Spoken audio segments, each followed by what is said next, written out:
Episode 40. Lagu keempat Suling Ajaib. Ah Ming adalah seorang remaja yang berusia 18 tahun. Dia kurus dan kecoklatan dengan gerakan gesit. Ada bekas luka yang terukir di wajahnya, membuat tampak menakutkan bagi seseorang yang begitu muda. Dia mengangguk sambil tutup mulut. Dia mengambil peluit tulang yang tergantung di lehernya dan meniupnya. Jeritan tajam bergema di seluruh perkemahan. Riak suara tanpa bentuk melaju dengan kecepatan tinggi yang menakjubkan, menyebar ke segala arah. Bang bang bang. Banyak perangkap yang dipicu. Ledakan menerangi langit malam. Tuan muda Flute mengangkat kepalanya dengan takjub, peluit tulang dingin. Ekspresi Blind Chot Old Man membeku. Peluit pendingin tulang memberikan suara nyaring dan kekuatannya destruktif. Saat dia berlatih di bawah Magic Flute, dia bisa memahami nada suara peluit.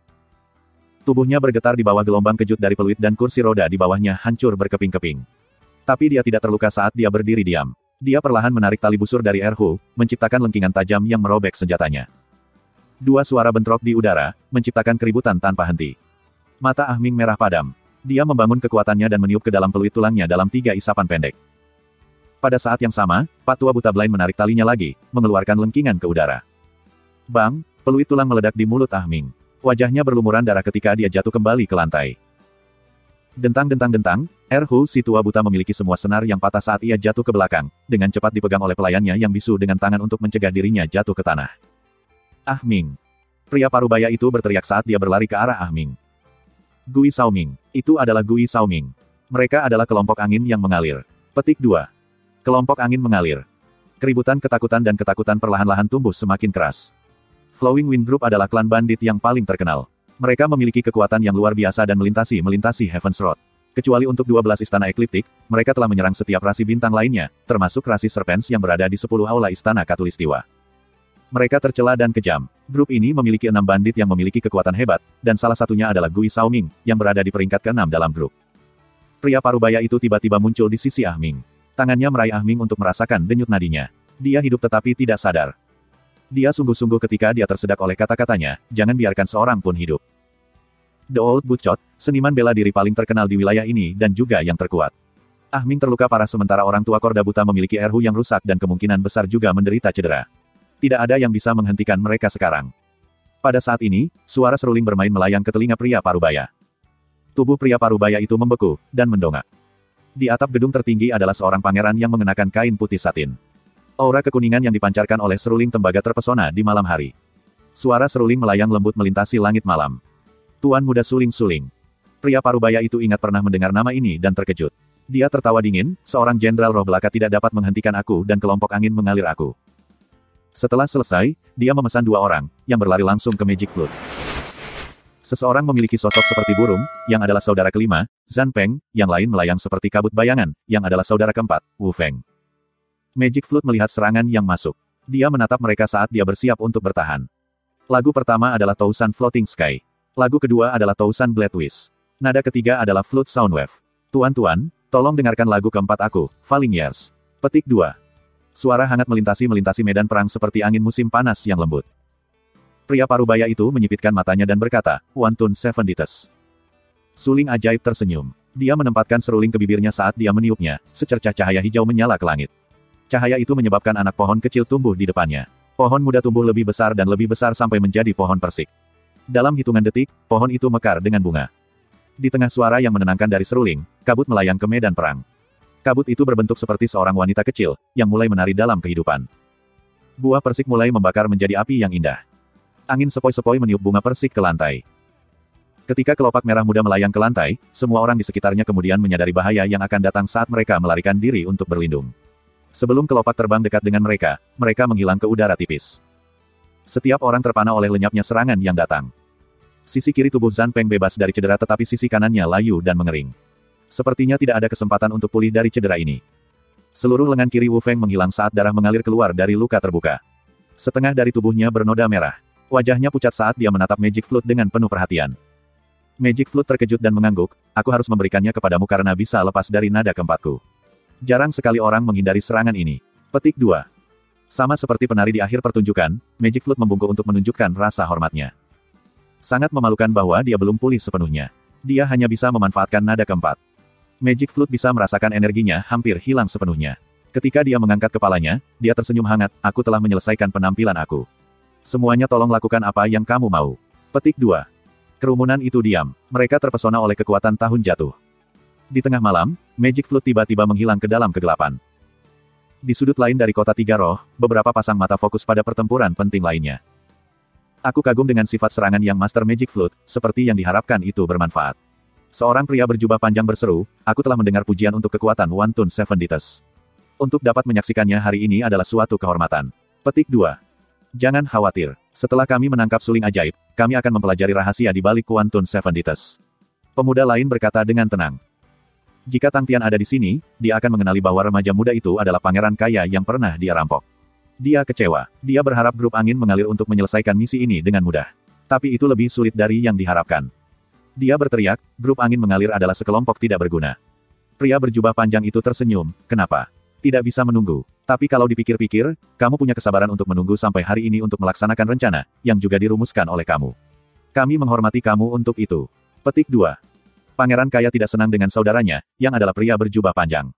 Saudaranya lebih kuat daripada dia dalam hal kekuatan dan lebih disukai oleh ayah mereka. Berbicara tentang rencana itu membuatnya merasa bersyukur, ini bagus. Semakin banyak korban yang diderita klan, semakin mudah bagi kami.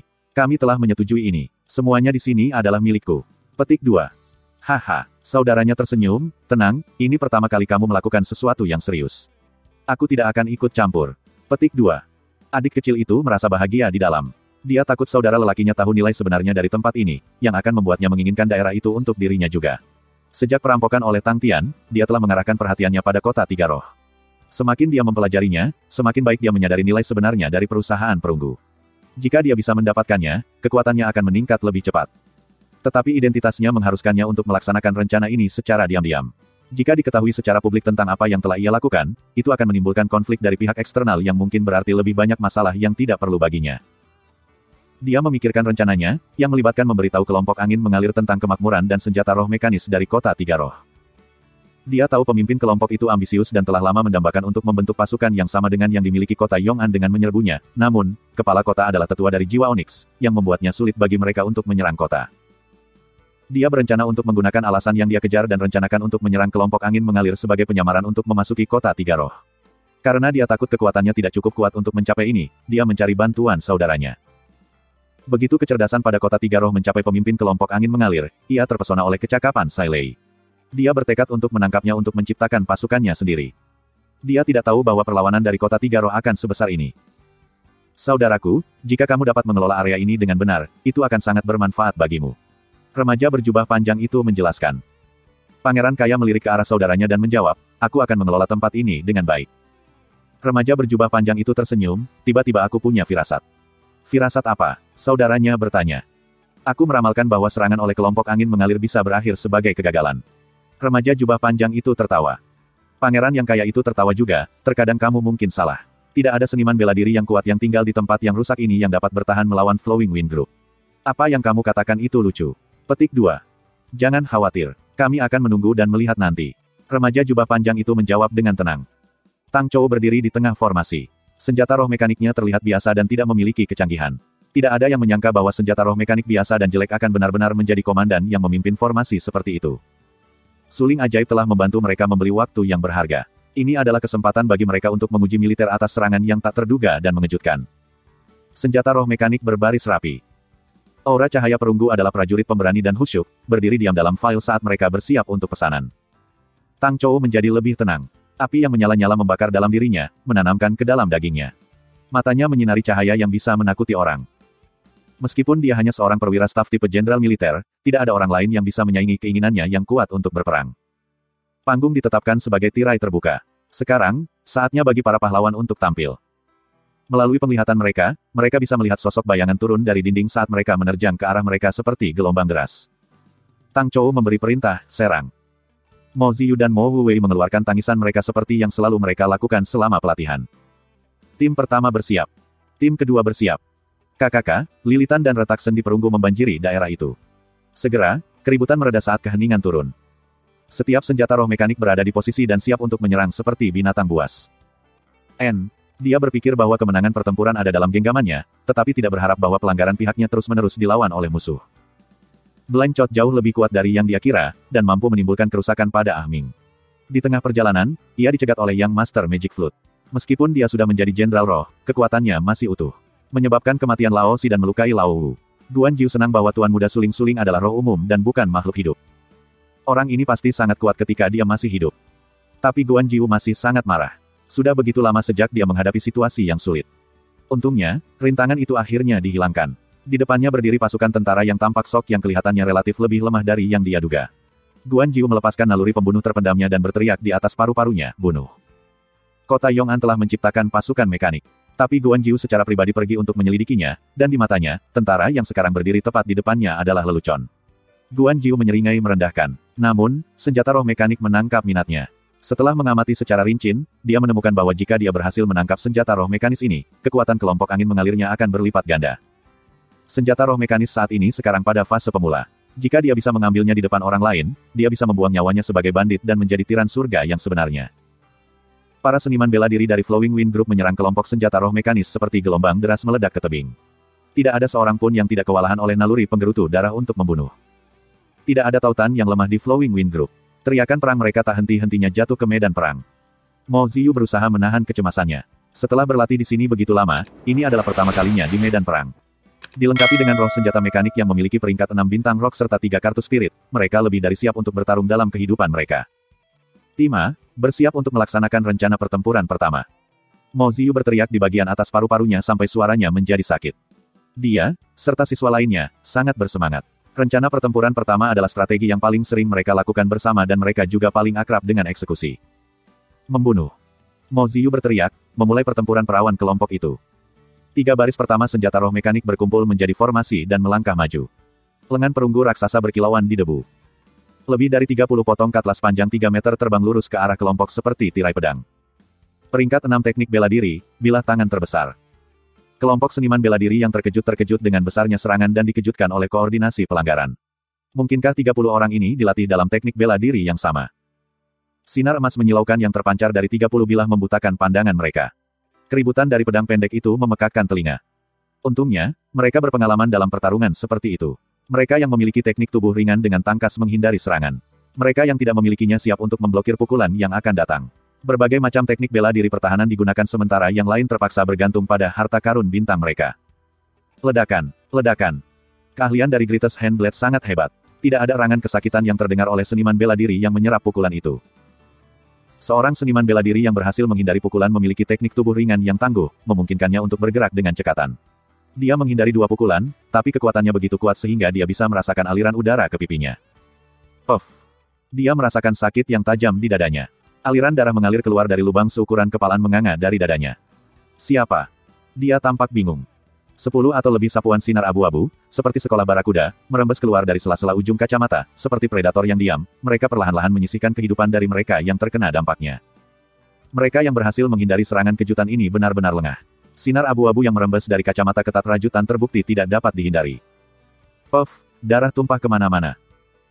Seorang seniman bela diri yang malang yang mencoba dengan panik menghindari serangan tanpa henti dipukul di kepala oleh salah satu dari pedang pendek, membelahnya menjadi setengah.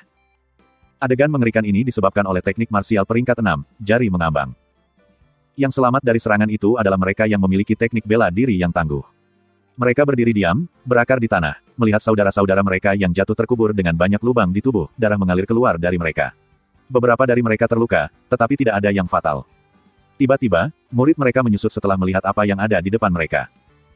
Masih tidak mengerti bagaimana itu terjadi, puluhan senjata roh mekanik melompat tinggi ke udara. Masing-masing memiliki tombak rai mengepal erat di tangan mereka. Ada 30 senjata bronze spirit mekanik, masing-masing setinggi 3 meter, turun dari surga menuju seniman bela diri. Adegan itu menakjubkan. Itu adalah curah hujan rai spears. Para korban yang selamat dari kelompok angin mengalir memiliki beberapa tombak yang menembus tubuh mereka. Teknik bela diri peringkat 6, Arden Rai Spear. Bang! Semua 30 senjata perunggu mekanik perunggu mendarat secara bersamaan, melanda medan perang dalam awan debu. Mo Ziyu tidak bisa memahami apa yang dia lihat di depannya. Dia melirik mereka yang jatuh, semua berbaring tak bernyawa dan berbaring di tanah berlumuran darah. Setiap senjata roh mekanik dari Tima memiliki 3 kartu peringkat 6 dimasukkan di dalamnya, bilah tangan terbesar, tombak Rai dan tombak Rai Arden. Rencana pertempuran pertama sebenarnya adalah kombinasi dari 3 teknik bela diri yang berbeda dan dieksekusi secara bersamaan dalam koordinasi. Tang Chou tahu bahwa dia tidak baik menggunakan aura kontrol. Karena itu ia menginvestasikan sebagian besar waktunya untuk menguasai strategi pertempuran dan berlatih ilmu pedang. Setiap strategi yang dirumuskan oleh tim, Tang Chou menaruh hati dan jiwanya untuk menguasainya. Tidak semua jenis kartu spirit dapat diakumulasikan menjadi 100 buah, dan masing-masing kartu ini harus memiliki kualitas yang sangat mirip satu sama lain. Faktanya, Tang Chou memiliki kemampuan untuk menciptakan strategi pertempuran yang jauh lebih hebat, tetapi dia terbatas pada kemampuannya untuk mendapatkan cukup banyak kartu roh dengan kualitas yang sama. Meskipun itu hanya 3 jenis kartu spirit, mereka butuh banyak upaya untuk mengakumulasi sebanyak itu. Sementara Tang Chou sedang merumuskan strategi pertempuran ini, dia sering memiliki pertanyaan dari murid-muridnya karena tidak ada yang pernah mencapai prestasi seperti itu sebelumnya. Kartu biasanya digunakan untuk meningkatkan roh senjata mekanik. Meskipun senjata roh mekanis memiliki kartu roh yang dimasukkan ke dalamnya, sulit bagi mereka untuk memancarkan kekuatan dan kekuatan yang sama dibandingkan dengan mereka yang telah memegang dan berlatih dengan kartu-kartu ini sejak muda. Yang lebih mengejutkan para siswa adalah bahwa kartu-kartu itu akan digunakan sebagai serangan ofensif utama. Baik Mo Ziyu dan Mo Huwei tidak mengerti bagaimana pasukan benar-benar melakukan pelanggarannya tetapi tetap mengikuti rencana Tang Chou. Tang Chou memiliki standar tinggi ketika datang ke koordinasi pelaksanaan strategi. Cara mengeksekusi Greatest Handblade, kapan harus menggunakan jari mengambang dan berapa kali harus digunakan, waktu lompatan oleh penjaga belakang dan ketinggian di mana mereka harus melompat. Dari perspektif ini, dapat dilihat bahwa Tang Chou memiliki standar koordinasi yang tinggi. Tetapi di sisi lain, dia tidak menekankan pada berlatih 3 gerakan ofensif utama. Dia bahkan menghabiskan waktu menceritakan kisah-kisah tentang sejarah perang kepada mereka. Semua orang tercengang. Mereka berlatih setiap hari. Selama ada kelemahan atau celah dalam serangan mereka, mereka harus mulai dari atas. Segera, tidak ada dari mereka yang bisa melacak berapa kali mereka mengulangi gerakan ofensif yang sama. Secara pribadi, beberapa siswa mendiskusikan secara diam-diam tentang strategi Tang Chou, mengatakan bahwa taktiknya mirip dengan namanya, itu membosankan dan jelek. Tapi, Mo Ziyu dan murid-murid Tima berdiri kagum pada pembantaian yang disebabkan oleh pelanggaran Tang Chou, mayat-mayat berserakan di ladang yang ternoda darah. Tak satu pun dari mereka yang bisa percaya apa yang mereka lihat. Strategi pertempuran yang membosankan dan sederhana. Bagaimana mungkin bisa menimbulkan kekuatan dan kehancuran yang begitu besar? Medan perang menjadi sunyi senyap. Guan Jiu juga berdiri terpesona. Grup angin mengalir adalah ciptaannya dan telah berdiri di sisinya melalui perang yang tak terhitung jumlahnya. Mengenang kembali gelombang serangan yang baru saja dia saksikan masih membuatnya merinding. Tentara. Ini, secara mengejutkan, mode khas di mana pasukan bertempur. Dia telah berperang yang tak terhitung jumlahnya, menaklukkan banyak kota dan planet. Tetapi melalui semua ini, ia hanya menderita 2 kerugian, dan keduanya ditimbulkan oleh tentara. Setiap saat, ia memiliki prajurit yang lebih kuat di bawahnya. Setiap saat, formasinya selalu lebih hebat dari pertarungan sebelumnya. Tapi dia tetap kalah dalam pertempuran melawan tentara. Dalam menghadapi pelanggaran yang kuat ini, tentara telah mengumpulkan kekaguman atas kekuatan dan taktik mereka. Seluruh potensi mereka dilepaskan. Apa yang ada dalam ingatan dan apa yang saat ini kenyataan tampak sangat mirip satu sama lain. Dia ditipu. Guan Jiu adalah seniman bela diri yang kuat dan bisa merasakan ada sesuatu yang salah. Tanpa ragu, dia berteriak, mundur. Seluruh grup angin mengalir mundur seperti ombak di pantai. Tuan muda yang kaya, yang mengamati pertempuran dari jauh, dikejutkan oleh gerakan mereka, mengapa? Mengapa mereka mundur? Kakak laki-lakinya, sudah duduk, ekspresi terkejut di wajahnya telah menghilang, berdiri dan bergumam, musuh mereka adalah tentara senjata mekanik nyata pertama. Tentara senjata mekanik, Tuan muda menjawab, lalu tersenyum. Dia kemudian menunjuk ke arah senjata perunggu di kejauhan, saudaraku, apakah kamu mengacu pada pasukan boneka itu? Wajah saudara laki-lakinya terlihat tegas. Senyum Tuan muda perlahan memudar, saudaraku, kamu tidak bermain denganku kan? Aku tidak. Saudara tetua menjawab dengan tegas, aku harus menyampaikan kehilangan ini kepada ayah lebih cepat. Tuan muda berseru, kakak. Apakah situasi ini sangat serius sehingga memerlukan pengakuan ayah?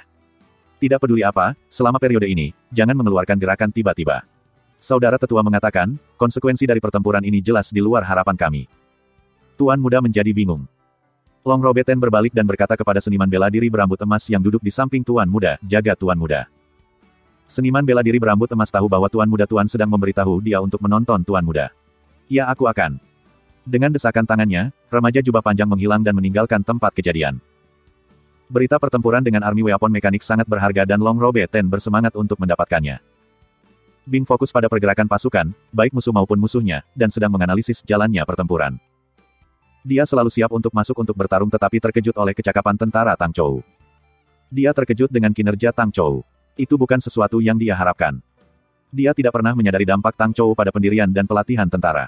Dan Tang Chou sudah cukup yakin, memberinya kejutan besar setelah pertunjukan itu.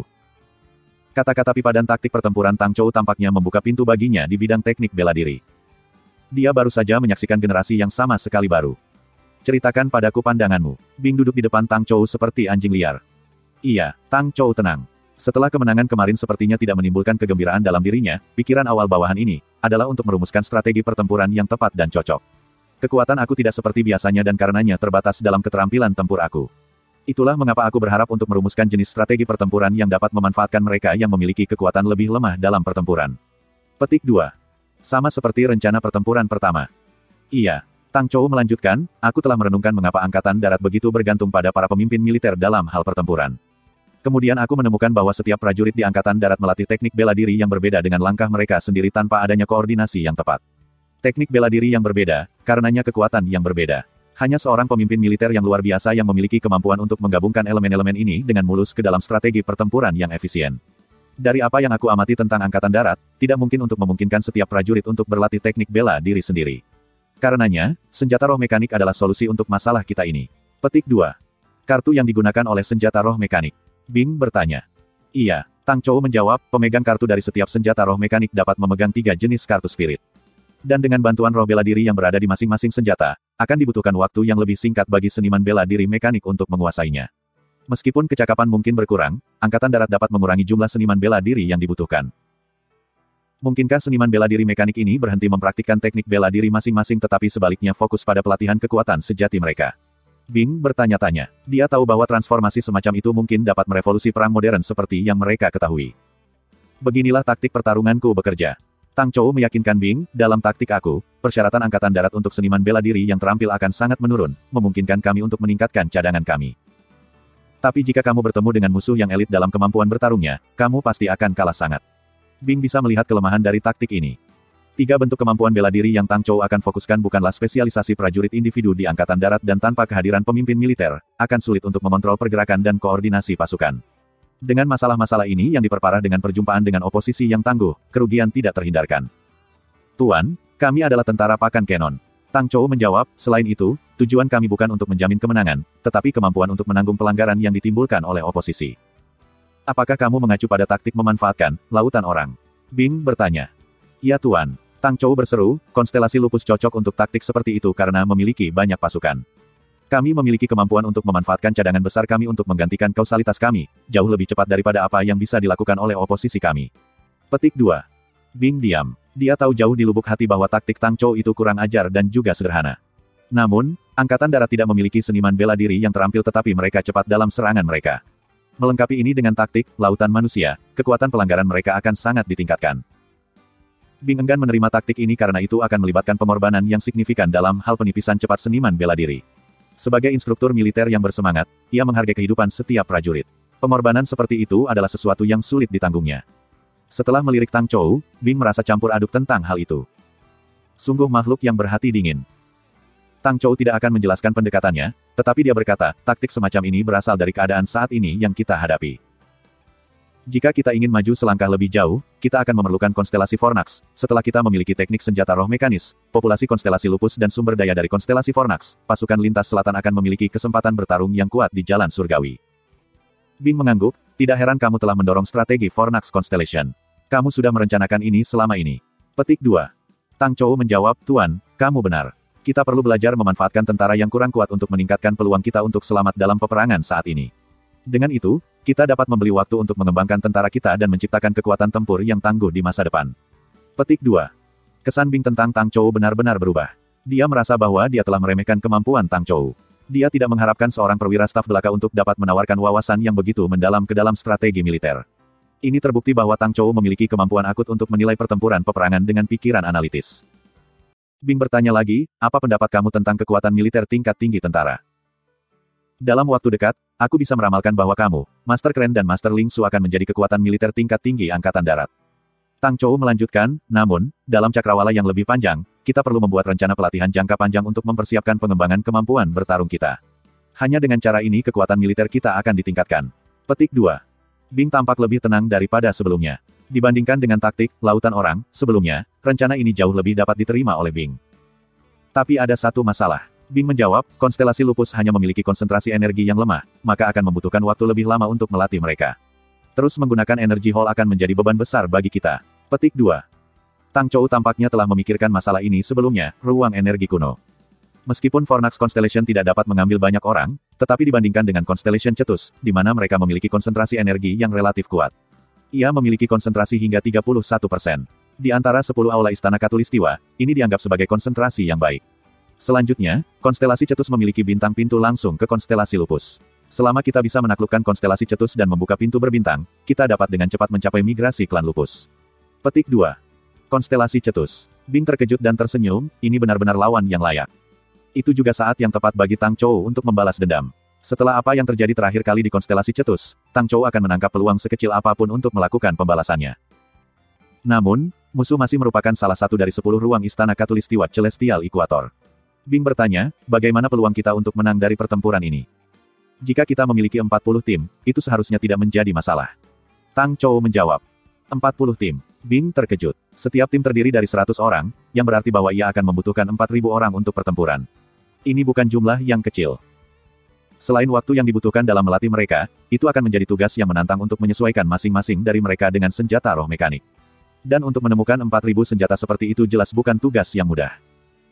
Tang Chou dapat merasakan kekhawatiran Bing, senjata roh mekanis yang saat ini kami gunakan sudah usang. Senjata roh mekanik baru, Vanguard, yang dirancang oleh Sai Lei telah diselesaikan. Biaya untuk setiap senjata adalah sekitar 30 juta koin bintang. Untuk 4.000 senjata, total biaya sekitar 120 miliar. Setiap senjata roh mekanik akan membutuhkan 3 kartu spirit peringkat 7. Jika itu adalah kartu spirit kelas perak, harganya masing-masing sekitar 2 juta, jadi satu senjata akan membutuhkan 6 juta, yang akan berjumlah sekitar 24 miliar. Dengan kekuatan saat ini yang dimiliki Angkatan Darat, jadwal pelatihan dapat dikompresi menjadi sekitar 6 bulan dan biaya untuk pelatihan akan menjadi sekitar 32 miliar. Termasuk persediaan, total biaya perang ini akan menelan biaya sekitar 200 miliar. Petik 2. 200 miliar, Bing tercengang. Tiba-tiba Bing merasa bersalah. Sepanjang hidupnya, dia selalu berhemat. Menghabiskan 1 miliar saja sudah membuatnya merasa sengsara. Sekarang, ada orang ini yang berani meminta 200 miliar langsung tanpa ragu. Kita tidak harus membayar semuanya sekaligus. Tang Chou menjelaskan, merekrut seniman bela diri adalah proses yang sudah lama dilakukan, biaya untuk senjata roh mekanik dan biaya pelatihan adalah semua biaya yang dikonsumsi secara konsisten. Faktanya, hanya 20 miliar yang diperlukan untuk memulai perang. Untuk dapat menaklukkan salah satu aula Istana Khatulistiwa dengan biaya 200 miliar, juga dianggap murah. Petik 2. Bing terdiam saat melihat Tang Chou. Tang Chou tidak mengucapkan sepatah kata pun dan kembali menatap Bing. Keduanya linglung. Setelah beberapa saat, Bing menjawab, Letnan 2 yang baik. Rencana kamu luar biasa. Tetapi aku dapat memberitahu kamu dengan jujur bahwa perkiraan biaya itu di luar yang aku harapkan. Tujuan utama kami masih konstelasi Fornax. Jika kita terus menyerang Fornax Constellation, menurutmu berapa banyak pria yang akan kita butuhkan? Petik 2. 6 tim. Tang Chou menjawab dengan ragu-ragu, Fornax Constellation memiliki total 4 pintu bintang dan setiap pintu membutuhkan tim untuk dikendalikan. 2 tim yang tersisa akan menjadi ofensif utama ke Fornax Fort. Petik 2. Bing menggelengkan kepalanya, kamu hanya punya 4 tim. Tang Chou tidak mencoba untuk tawar-menawar, jika itu masalahnya, maka kita hanya akan mencoba mengendalikan aliran pintu bintang ke konstelasi Cetus. 3 tim lainnya akan menggabungkan serangan mereka ke Fornax Fort. Petik 2. Berapa lama yang kamu butuhkan? Bing bertanya. Tidak ada masalah dalam hal jumlah pria. Tang Chou menjawab, barak kami sekarang memiliki kekuatan sekitar 1.000 orang. Kami hanya perlu memilih 200 dari mereka. Kami kemudian dapat mempersingkat periode pelatihan dari sana. Petik 2. Berita tentang 3 roh kota yang memiliki seniman bela diri mekanik yang tangguh telah menyebar seperti api. Banyak seniman bela diri telah ditarik ke sini oleh reputasinya, menyebabkan jumlah pria di barak membengkak secara signifikan. Namun, barak-barak hanya memberi orang-orang luar ini dengan beberapa panduan pertempuran, tidak jauh berbeda dari seniman bela diri keluarga Mo dan konstelasi Lupus.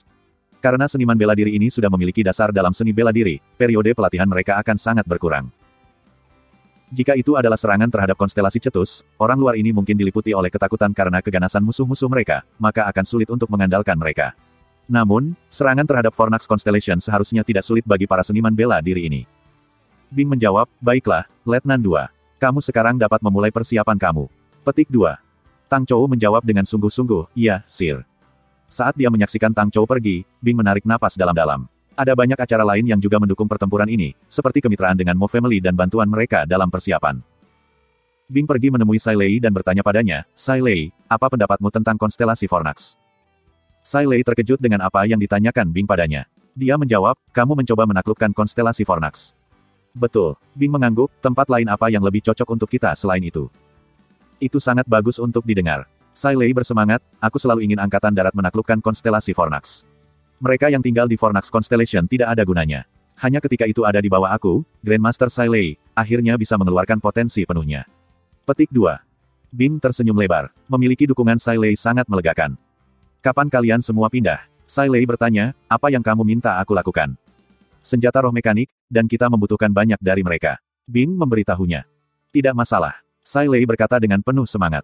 Selama aku memiliki persediaan di tangan, menciptakan senjata roh mekanis tidak akan menjadi masalah. Itu terdengar baik. Bing mengangguk. Sai Lei tiba-tiba memikirkan sesuatu, jika kamu punya waktu, kamu harus melakukan perjalanan untuk mengunjungi Pak Tua Fei. Tampaknya dia mungkin menemukan benda yang sangat kuat. Orang tua itu tidak stabil dan wajahnya merah padam. Dia terus-menerus menemukan aku untuk melihat apakah kamu kembali. Orang tua Fei. Bing bertanya-tanya. Konstelasi Andromeda.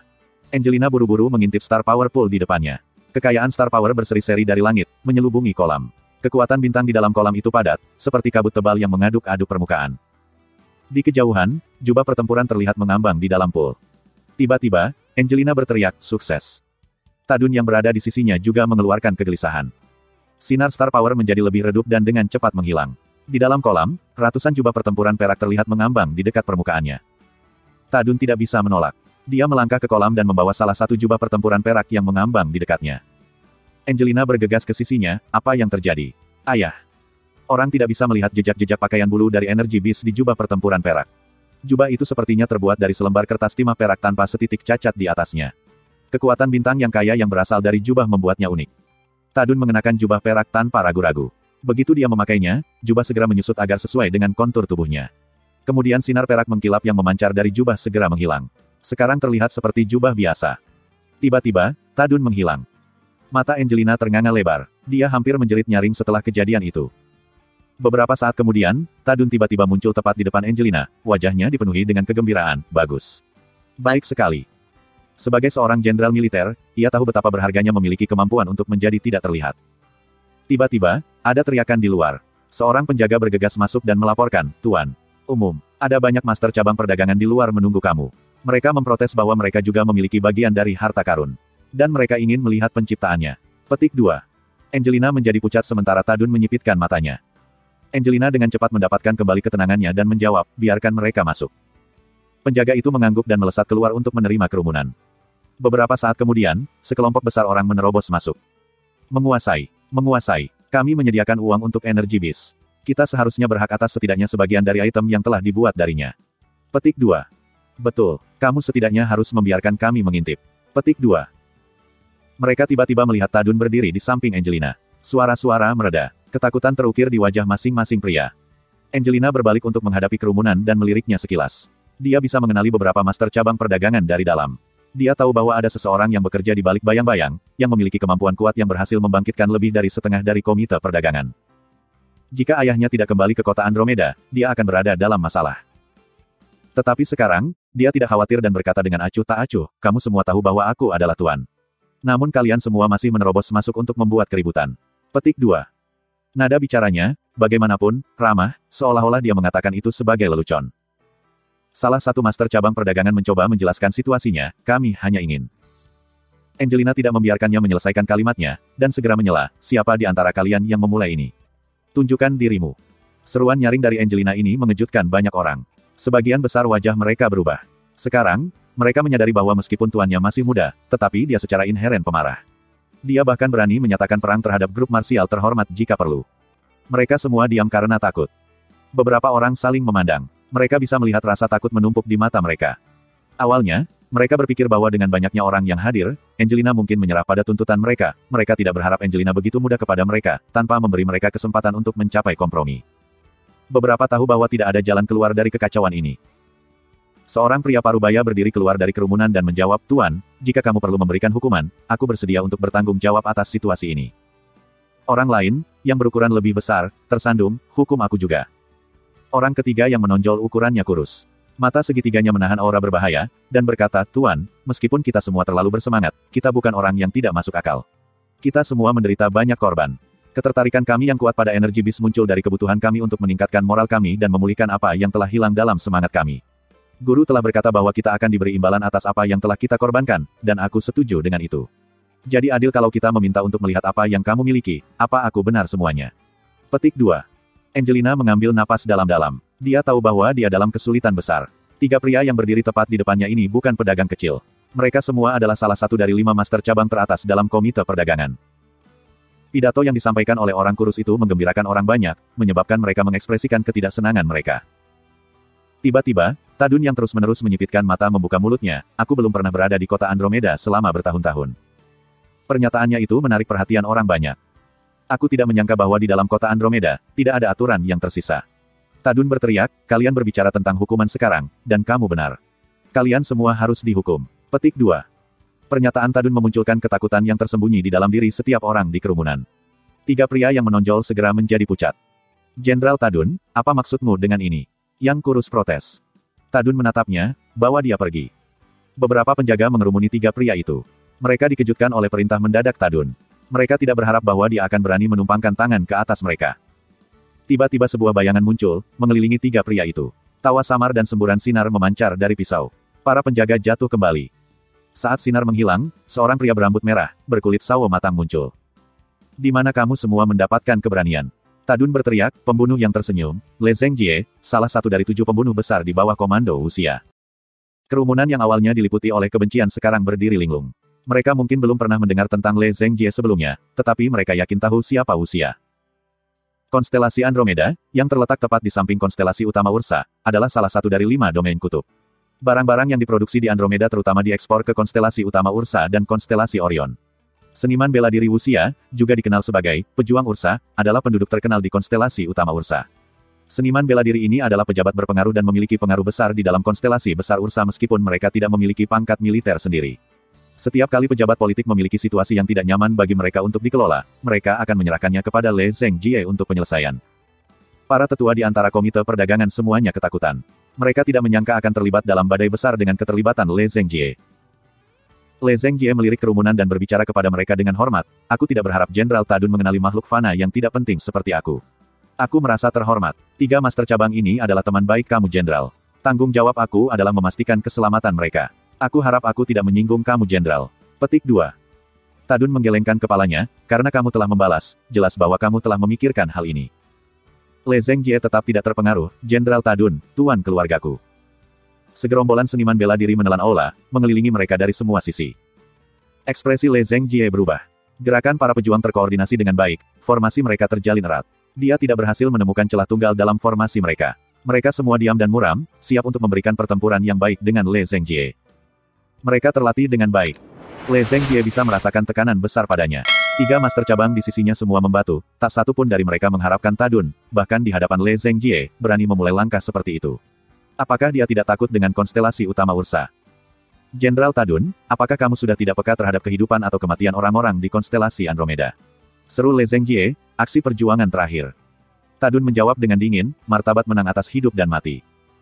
Semua pejuang siap menyerang. Begitu Tadun memberi mereka sinyal, mereka akan menyerang. Bang bang bang. Tiba-tiba, seorang pria menerobos dari antara kerumunan komite perdagangan. Dia tampak berusia 30 dan mengenakan jubah ungu. Perawakannya menarik perhatian orang banyak. "Jenderal Tadun, namamu terkenal di seluruh alam semesta. Atas apa yang telah kami lakukan, kami mengakui bahwa kami pantas mendapatkan beberapa bentuk hukuman." Dia berkata. Semua orang terkejut. Pria yang berdiri di depan mereka adalah Wuxia yang hebat dari konstelasi utama Ursa. Semua master cabang bermimpi mengikuti jejak Wuxia, tetapi tidak satu pun dari mereka yang berhasil. Di konstelasi utama Ursa, jika seseorang dapat mengumpulkan persahabatan Wuxia sendiri, tidak ada yang mustahil untuk dicapai. Paling tidak diharapkan untuk memiliki orang yang luar biasa yang telah menjadi salah satu di antara mereka. Selanjutnya, ia bahkan meminta maaf kepada Jenderal Tadun. Itu tak terbayangkan. Meskipun konstelasi utama Ursa adalah salah satu dari 5 domain kutub, orang-orangnya memiliki kekuatan yang hebat, bahkan lebih kuat mereka beberapa rasi bintang dari 10 aula istana Katulistiwa. Wuxia dihormati dan terkenal di konstelasi besar Ursa. Dengan demikian mengejutkan bahwa dia akan meminta maaf kepada Tadun. Tadun menyipitkan matanya, jantungnya bergetar. Wuxia adalah seorang pejuang holistik, terkenal karena kehebatannya. Tidak mengherankan bahwa namanya sangat dihormati. Tadun ingin mengambil kesempatan ini untuk membasmi Le Zhengjie dan 3 kepala cabang karena dia memiliki alasan yang sah untuk melaksanakan eksekusi. Dia tidak takut dengan konstelasi utama Ursa. Tapi karena Wuxia sendiri meminta maaf, tidak ada jalan bagi Tadun untuk melanjutkan rencananya. Tidak apa-apa membunuh Le Zhengjie karena konstelasi besar Ursa tidak akan membalas. Tetapi jika Wuxia terbunuh, itu akan menghasut kehebohan rasi bintang yang bahkan mungkin melibatkan pasukan besarnya. Tadun merenungkan pembunuhan sosok yang begitu kuat. Dia mungkin mencapai tujuannya untuk membalas dendam, tetapi dia pasti akan menyesal menghasut lawan yang tangguh ke konstelasi Andromeda di mana dia tidak mampu melakukannya. Tadun dengan sengaja menyatakan keterkejutannya dan dengan cepat membantu Wuxia berdiri. Aku tidak berharap bahwa pria hebat Wuxia akan datang jauh-jauh ke konstelasi Andromeda. Maafkan aku atas rasa tidak hormat aku. Silahkan duduk. Wuxia menoleh ke arah Le Zhengjie. Le Zhengjie, lebih cepat minta maaf kepada Jenderal Tadun. Kalau saja kamu menekan impulsif kamu lebih banyak waktu berikutnya, aku akan jauh lebih nyaman. Petik 2. Le Zhengjie memanfaatkan kesempatan itu dan menyatakan rasa hormatnya kepada Tadun. Le Zhengjie impulsif dan aku minta maaf untuk itu. Hahaha, jangan khawatir. Itu hanya kesalahpahaman. Tadun tersenyum, menyembunyikan ekspresinya dari sebelumnya. Dia kemudian melambaikan tangannya seolah-olah memegang pedang yang tak terlihat. Le Zhengjie, ilmu pedangmu barusan jelas mengesankan. Wuxia tersenyum, Jenderal Tadun sangat murah hati. Dia tidak akan berkelahi dengan orang kecil seperti kamu. Jenderal baru saja membuatmu takut sekarang. Ini akan mengajarkanmu untuk tidak menjadi impulsif dan ceroboh lain kali. Petik 2. Wuxia menunjukkan suasana hati yang baik dan berbicara kepada orang banyak. Semua orang telah berbicara tentang energi bis begitu lama. Tekstil Andromeda berpotensi menjadi harta karun. Aku belum menyaksikannya sebelumnya. Aku bertanya-tanya apakah aku akan diberi hak untuk mengintip. Petik 2. Aula perlahan-lahan mereda menjadi sunyi. Aku sangat menyesal, tetapi semua harta ini akan ditransfer ke Tuan Tang Tian. Tadun menjawab dengan sungguh-sungguh, tidak terpengaruh oleh apa yang telah terjadi. Wuxia terkejut dengan hal itu. Dia tidak mengharapkan balasan seperti itu dari Tadun. Pemimpin cabang kurus menyatakan ketidaksenangannya, Jenderal Tadun, bukankah kita setuju dengan Tuan bahwa semua harta ini akan dibagi rata di antara kita? Bagaimana kamu bisa meneruskan harta ini kepada orang lain tanpa persetujuan kami? Selain itu, semua harta ini sangat berharga. Mengapa kita harus memberikannya kepada orang luar? Petik 2. Semua pemimpin lainnya menyatakan persetujuan mereka secara berturut-turut. Tapi sekarang, tidak ada yang berani bicara. Angelina memahami rencana ayahnya, dan menyela, pemimpin cabang Zhu, kamu terburu-buru untuk menghakimi. Ini adalah niat kami untuk memperdagangkan harta ini dengan Tuan Tang Tian untuk mendapatkan lebih banyak energi bis. Dengan lebih banyak binatang buas ini, kita akan memiliki lebih banyak harta. Kami adalah satu-satunya yang mampu mengubah binatang buas ini menjadi harta. Kamu semua adalah wirausaha dan harus memahami pengaturan saat ini yang kami miliki. Petik 2. Banyak master cabang mengangguk setuju setelah mendengarkan Angelina. Tidak dapat diterima untuk menjual harta ini kepada orang luar. Tetapi untuk menggunakannya untuk mendapatkan lebih banyak energi bis, para master cabang kalkulatif pasti akan setuju dengan mereka. Selama ada lebih banyak energi bis, pasti akan ada lebih banyak harta. Ini menghabiskan biaya proses yang signifikan di antara Star Power. Angelina akan menjadi yang paling dirugikan. Dan tidak ada master cabang yang diminta untuk memasukkan sumber daya mereka ke dalamnya. Mereka tidak peduli kapan mereka akan menerima harta ini. Yang paling penting adalah bahwa jika mereka dapat mengumpulkan lebih banyak harta, waktu bukanlah masalah bagi mereka. Selanjutnya, 3 master cabang yang berdiri di luar kerumunan untuk memprotes Angelina kemungkinan besar akan dikeluarkan dari Komite Perdagangan. Master cabang yang tersisa kemudian bisa mendapatkan bagian yang lebih besar dari harta karun itu. Guru itu jenius. Itu ide yang sangat bagus. Petik 2. Guru bijaksana dalam menyusun rencana ini. Semua orang bergumam dalam kegembiraan, mencurahkan pujian untuk Tuan. Mereka yang membuka mulut lebih dulu adalah mereka yang tidak mengomel pada Wuxia. Karena para master cabang ini tahu bahwa mereka tidak memiliki kekuatan untuk menyaingi Wuxia, yang mereka inginkan hanyalah memiliki bagian harta yang lebih besar. Angelina menoleh ke Wuxia dan mengatakan kepadanya dengan nada meminta maaf, Tuan Wuxia, tolong maafkan kami. Kami, Komite Perdagangan, berfokus pada melakukan bisnis. Kami harus bertanggung jawab kepada klien kami. Petik 2. Aku yang tergesa-gesa. Wuxia dengan cepat meminta maaf, tetapi guru juga menyatakan bahwa itu hanya niat, karenanya tidak ada kesepakatan yang harus dibuat. Jika itu masalahnya, bisakah aku diizinkan memberikan harga untuk harta ini? Petik 2. Ya tentu saja. Angelina tersenyum, selama Sir Wuxia memiliki energi bis, aku merasa sangat terhormat dapat melakukan bisnis dengan kamu. Wuxia dibungkam oleh bantahan Angelina. Ekspresinya berubah suram dan menatap Angelina. Angelina tidak berusaha menghindari tatapan Wuxia. Dia mempertahankan senyum hangat sambil tetap tidak terpengaruh olehnya. Wuxia tiba-tiba tertawa besar, mempertahankan tatapannya yang dingin, kalau begitu tolong bantu aku berhubungan dengan Tuan Tang Tian atas nama aku. Aku selalu mengagumi reputasi terkenal Tang Tian. Petik 2. Angelina tersenyum, begitu aku berhasil bertemu dengan Tang Tian, aku akan memberitahu dia tentang permintaan kamu. Terima kasih untuk bantuannya. Wuxia menjawab dengan hormat, aku tidak akan merepotkan kamu lebih jauh. Setelah menyelesaikan hukumannya, pasukan pria mengikutinya. 3 master cabang, yang malu dengan kekalahan yang mereka hadapi sekarang, mengikuti Wuxia di belakang. Setelah apa yang terjadi, mereka sekarang berharap Wuxia tidak akan mengusir mereka dari grup. Angelina kemudian berbicara kepada orang banyak dengan sedih, sepertinya manajemen Komite Perdagangan berantakan. Harus ada perubahan di sekitar sini. Petik 2. Suasana keramaian berubah setelah pernyataan Angelina, tetapi tidak ada yang mengucapkan sepatah kata pun. Mereka menyesal mengikuti pimpinan 3 master cabang dalam menghasut keributan ini. Mereka juga diintimidasi oleh resolusi Jenderal Tadun. Jika bukan karena Wuxia, Le Zhengjie akan kehilangan nyawanya. Ada beberapa yang telah merencanakan untuk meminta pengampunan dari Angelina. Mereka takut masa depan mereka akan suram jika Angelina membalas dendam. Angelina tidak berminat untuk menjilat dan menyanjung orang banyak. Dia segera membubarkan mereka. Kerumunan perlahan-lahan bubar dan aula kosong. Angelina melepaskan amarahnya yang terpendam, bajingan-bajingan ini, mereka hanyalah burung nasar. Begitu mereka mencium bau darah, mereka akan menerkamnya. Petik 2. Tadun malah lebih tenang daripada dia karena dia pernah mengalami situasi yang sama sebelumnya. Dia menjelaskan, rasi Andromeda adalah rasi bintang kecil. Berkompromi dengan keinginan orang lain tidak bisa dihindari. Petik 2. Aku tahu. Angelina menjawab dengan enggan. Dia tiba-tiba teringat Tang Tian. Jika dia menghadapi situasi ini, apa yang akan dia lakukan? Dia tidak bisa mengetahuinya. Tetapi dia tahu bahwa dia akan memberi mereka waktu yang sulit. Setelah beberapa saat, Angelina bertanya dengan rasa ingin tahu, apakah Tang Tian dan teman-temannya setuju dengan apa yang kita lakukan? Ya, mereka akan melakukannya. Tadun setuju. Angelina penasaran, mengapa mereka? Karena mereka memiliki pasukan yang kuat. Tadun menjawab, tidak ada tentara yang akan menolak 100 keping harta karun. Begitu dia memikirkan Tang Tian, Angelina merasa damai, jika kita tidak bisa mendapatkannya, kita juga tidak akan membiarkan orang lain mendapatkannya dengan mudah. Itu mirip dengan apa yang dia katakan, untuk menggunakan harta karun untuk mendapatkan lebih banyak energi bis. Lagi pula itu bukan ide yang buruk. Dia telah berbicara dengan Tang Tian berkali-kali dan dia tahu bahwa Tang Tian memiliki temperamen yang buruk. Tang Tian bahkan tidak akan memberikan kelonggaran untuk Angelina. Jika Wuxia berhadapan dengan Tang Tian, Wuxia akan menemui hambatan besar. Wuxia jelas berada dalam dilema. Kemenangannya atas seniman bela diri berperingkat emas telah membuatnya menjadi salah satu seniman bela diri top di Heavenly Road. Meskipun sepertinya kemenangannya merupakan keberuntungan, kekuatan dan kekuatan yang dia miliki dapat menyaingi petarung top lainnya. Petik 2. Orang yang mengatakan itu adalah Geruo yang bijak. Di antara 7 pembunuh, dia berada di peringkat ketiga di antara mereka. Dia memiliki kebijaksanaan duniawi, memungkinkannya untuk mendapatkan kepercayaan Wuxia. Geruo menambahkan, dia telah diisolasi selama hampir 2 bulan dan harus melakukan perbaikan yang signifikan. Tapi kakak kedua dan kakak besar masih harus bisa mengalahkannya. Tetapi masalahnya adalah dia memiliki temperamen yang sangat buruk dan sangat keras kepala, bahkan Angelina dan Aula Jiwa Onyx Master Tu Zi-san tidak dapat membelinya. Kita juga perlu memperhatikan Kren yang terus mengikutinya. Kren dan Permaisuri Sagittarius tampaknya memiliki hubungan yang baik satu sama lain. Petik 2. Semua orang berada dalam dilema, termasuk Geruo sendiri, yang bisa dirasakan dari nadanya. Yang lebih meresahkan adalah dia memiliki pasukan di bawah komandonya. Dia pasti ingin mendapatkan harta ini. Geruo berkata, selain itu, mereka tiba-tiba muncul di konstelasi Andromeda.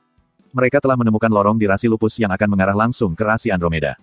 Lorong ini adalah jalur bersejarah terkenal yang dikenal sebagai jalur air musim Field.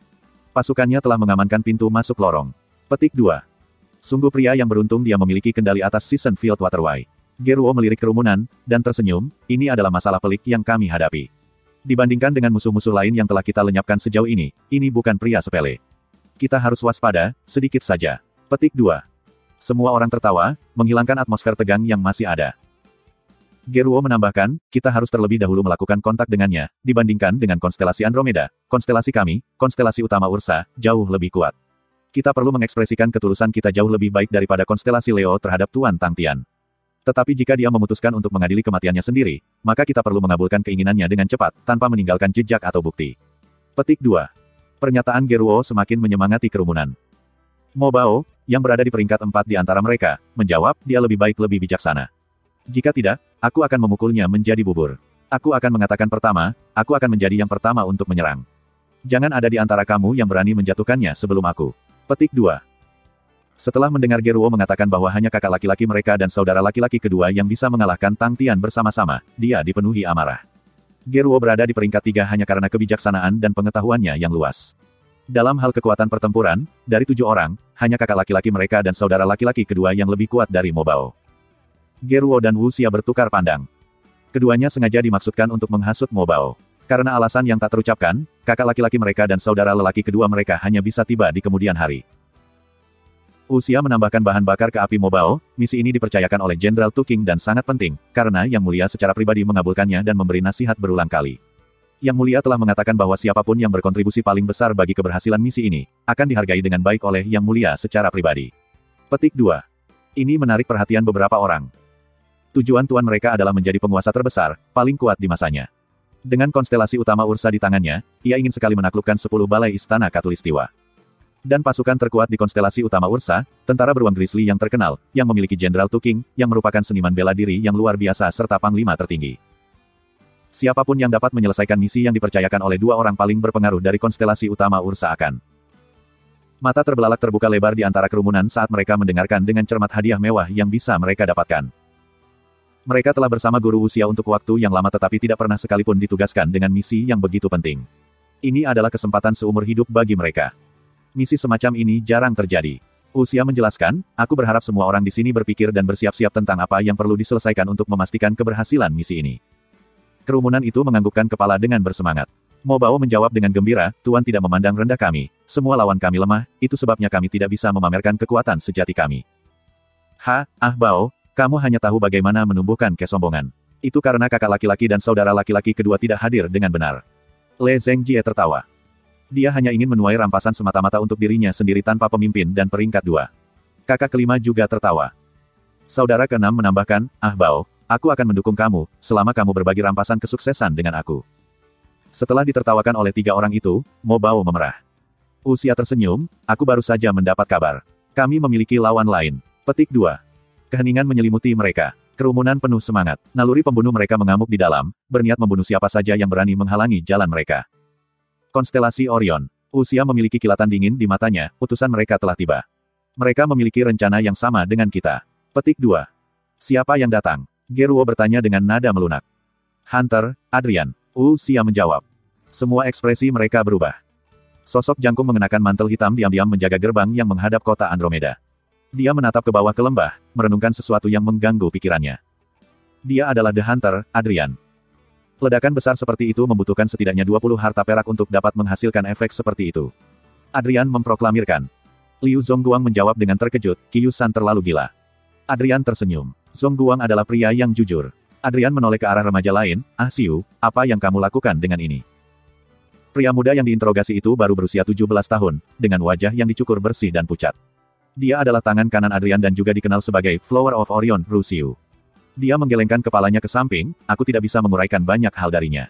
Tetapi berdasarkan kecerdasan yang diperoleh, sepertinya Angelina memiliki master yang bekerja di belakang layar untuk memberikan panduan. Petik 2. Liu Zongguang mengangguk, Xiu, apakah kamu mengacu pada Tadun? Jenderal Tadun adalah pria yang sangat kuat. Petik 2. Xiu menggelengkan kepalanya, aku tidak mengacu pada Jenderal Tadun. Tadun berpengalaman dan tenang dalam pertempuran, menjadikannya seorang prajurit yang luar biasa. Tapi perilakunya khas dari para prajurit militer itu. Dia sangat mudah dan dapat diprediksi, dan tidak begitu licik. Petik 2. Kalau begitu, siapa yang bisa melakukannya? Liu Zongguan tidak mempertanyakan keputusan Xiu. Dia yakin dengan analisisnya, yang membuatnya semakin ingin tahu kepada Tuan di belakang Angelina. Xiu tidak menjawab, dan melanjutkan dengan penjelasannya, usia dari Ursa telah meminta bala bantuan. Namun aku telah mendengar bahwa mereka telah mengalami beberapa perselisihan dengan Angelina dan Tadun. Angelina ingin memberikan harta itu kepada Tang Tian dengan imbalan lebih banyak energi bis. Petik 2. Wanita yang cerdas. Adrian menjawab, sepertinya target utama kita sekarang adalah Tang Tian. Sulit. Xiu menyela, berdasarkan kecerdasan yang telah kami kumpulkan sejauh ini, kemungkinan Tang Tian akan menyerahkan tumpukan harta ini sangat rendah. Dia memiliki nama panggilan yang sangat unik untuk dirinya sendiri. Petik 2. Apa yang dia panggil saat itu? Adrian memeriksa dengan penasaran. Sebuah Gatlike Young Man. Menarik bukan? Xiu menjawab dengan sinis. Aku dengar kalau dia biasa menggunakan nama itu untuk memperkenalkan dirinya. Liu Zongguang tidak bisa menahan tawanya, jadi dia adalah orang yang bodoh. Itu tidak mudah. Apakah kamu tahu apa yang disebutnya sebagai kelompok bela diri mulia? Dia disebut Batu Gerindra. Kelompok ini percaya bahwa hanya melalui bantuan Tang Tian jenius mereka dapat digiling dan dipaksa untuk melatih untuk menunjukkan kekuatan mereka yang sebenarnya. Ini adalah penilaian pertama yang pernah aku dengar dari kelompok.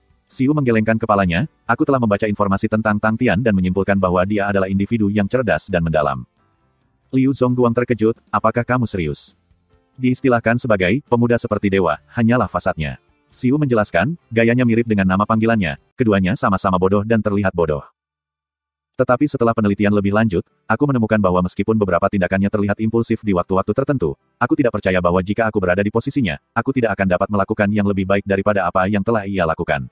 Aku bahkan bisa mengatakan itu, semua yang telah dia lakukan, semua dianggap sangat sulit. Petik 2. Liu Zongguang tidak percaya, aku tidak membantah bahwa dia cerdas. Tetapi untuk mengatakan bahwa meskipun kamu tidak dapat melakukannya, aku tidak percaya. Petik 2. Xiu, berhentilah bersikap sopan. Aku percaya bahwa dengan kecerdasan dan kekuatan kamu, kamu berdiri bahu-membahu dengan intelek lain di luar sana. Adrian tersenyum. Liu Zongguang juga menambahkan, tepat, Xiu, bahkan jika orang itu adalah pria muda dewa atau dewa yang sebenarnya, aku percaya bahwa Xiu juga bisa mengalahkannya. Petik 2. Xiu menerima komplimen tetapi agak malu karena dia belum menerima pujian seperti itu sebelumnya. Aku mungkin tidak tahu banyak, tapi ada satu poin, aku yakin itu. Xiu, kamu pasti bisa mengalahkan Tang Tian. Zongguang tersenyum. Xiu penasaran, apa itu? Penampilanmu. Zongguang tertawa histeris, Xiu kita memiliki ketampanan, bahkan para wanita mendambakan untuk memilikinya. Hahaha, Adrian ikut tertawa, Zongguang, jangan menggertak Xiu. Tapi Xiu, aku setuju dengan hal ini, hahaha. Petik 2. Kereta itu mendarat dan diterima oleh pasukan seniman bela diri yang sudah menunggu kedatangan mereka. Tadun memimpin seluruh pasukan. Tuan Adrian. Tadun menerimanya dengan tangan terbuka, Angelina mendengar bahwa kamu ingin melakukan tur ke kota Andromeda dan dia sangat antisipatif atas kedatangan kamu sehingga ia tidak bisa tidur dengan nyenyak semalam. Dan dia ingin aku secara pribadi menerima dan menyambut kamu di kota kami yang indah. Petik 2. Adrian membungkuk hormat, terima kasih banyak atas penerimaan kamu, Jenderal Tadun. Aku merasa rendah hati. Petik 2. Kamu terlalu sopan. Ini adalah kuda untuk perjalanan kamu melalui kota kami. Tadun menjawab. Beberapa Star Spirit Horses ditarik melintasi pasukan dan menuju Adrian dan pengawalnya. Adrian naik ke kuda ketika rombongan maju-maju ke kota. Adrian memandang ke arah Tadun, aku telah lama mendengar tentang manajemen militer Jenderal Tadun yang tangguh. Setelah hari ini, aku telah menyaksikan reputasi kamu secara langsung. Setelah melakukan perjalanan melintasi rasi bintang yang berbeda, aku telah melihat banyak formasi militer. Tapi dari apa yang aku lihat hari ini dari pasukan kamu, itu jarang terjadi. Petik 2. Adrian mempesona dan memiliki ekspresi penuh semangat untuk pergi dengan persuasifnya. Xiao Xiyun, yang berada tepat di belakang Tadun, menjadi merah. Sejak saat dia berada di perkemahan tentara lupus, dari pengalaman itu, dia lebih bertekad untuk berlatih lebih keras daripada sebelumnya. Keahliannya telah meningkat pesat, tetapi setelah mendengar pujian Adrian, dia tidak merasakan apa-apa. Sebaliknya, dia tampaknya tidak puas. Dia tahu betul bahwa meskipun tentara dataran tinggi telah meningkat pesat, keterampilannya masih jauh dari keterampilan tentara lupus. Untungnya, sekelompok orang ini bukan musuh konstelasi Andromeda. Xiyun agak senang tetapi merasa bersalah karena angan-angan seperti itu. Senyum menghilang dari wajah Tadun, di masa lalu, aku sangat bangga dengan kemampuan pasukan aku. Tetapi sekarang aku sadar, aku agak bodoh dan berpikiran sempit untuk melebih-lebihkan kemampuan kami. Petik 2. Adrian sedikit terkejut, aku ingin tahu jenderal militer mana yang dapat membuat Jenderal Tadun merasa seperti itu. Tadun menjawab, mungkin Adrian, kamu sendiri mungkin akan bertemu pria itu suatu hari nanti. Petik 2. Adrian tersenyum, oh, Jenderal Tadun benar-benar membangkitkan keingintahuan aku. Kedua pria itu bertukar pandangan dan tersenyum. Kedatangan Adrian membuat kota Andromeda sibuk kembali. Andre dipuja karena statusnya yang terhormat dan pengaruhnya yang tak terbatas. Tetapi bagi Adrian, meskipun ia tidak memiliki kekuatan dan pengaruh, ia tetap dihormati oleh rakyat. Adrian adalah salah satu master yang disegani di konstelasi Orion. Dia lulus pada usia muda 21 dan menjadi kepala sekolah dari sekolah sebelumnya, Nebula Academy. Dalam satu dekade, Nebula School menjadi sekolah yang paling terkenal di Orion Constellation karena bakat yang dihasilkannya. Karena gaya hidupnya yang sibuk dari manajemen Nebula, ia tidak mengasah keterampilannya selama seluruh dekade. Oleh karena itu, pada usia 31, ia memutuskan untuk pensiun sebagai kepala sekolah dan mulai melakukan perjalanan melintasi rasi bintang. Tidak ada yang tahu tentang apapun yang telah dia lalui selama 12 tahun perjalanan. Ketika dia berusia 43 tahun, dia kembali ke Nebula School. Dia membawa aura penuh teka-teki. Waktu itu, Sein pedang dari konstelasi Orion Yue Xin Che bertemu dengannya, dan dia memuji bahwa Adrian memiliki aura domain suci. Karena tugas sebelumnya di sekolah, Adrian bersukacita dalam memberi nasihat dan mengajar remaja. Ini membuatnya populer di antara konstelasi. Meskipun dia bukan pejabat, dia memiliki hak untuk mengakses istana, pejabat tinggi, orang bangsawan dan bahkan warga negara biasa sangat menghargai prestasi Adrian. Kedatangan Adrian di kota Andromeda membuat para seniman bela diri yang lebih muda ingin sekali bertemu dengannya. Mereka percaya bahwa bimbingan dan saran Adrian akan bermanfaat bagi mereka di masa depan. Sementara para seniman bela diri muda yang percaya bahwa mereka memiliki bakat bawaan dalam seni bela diri, mereka berharap dapat menarik perhatian Adrian. Mereka yang dipuji oleh Adrian sendiri sering melihat status sosial mereka naik secara signifikan. Akomodasi yang akan ditinggali Adrian dipenuhi oleh remaja setiap hari. Tang Tian berdiri dengan tenang di garis pantai dengan kesedihan terukir di wajahnya. Kedamaian laut sangat kontras dari kejadian baru-baru ini yang tampaknya menjadi mimpi buruk. Dalam mimpi buruk itu, ia mengalami kehidupan 1000 tangan iblis monark. Ketika dia muda, dia malas dan melayang tanpa tujuan.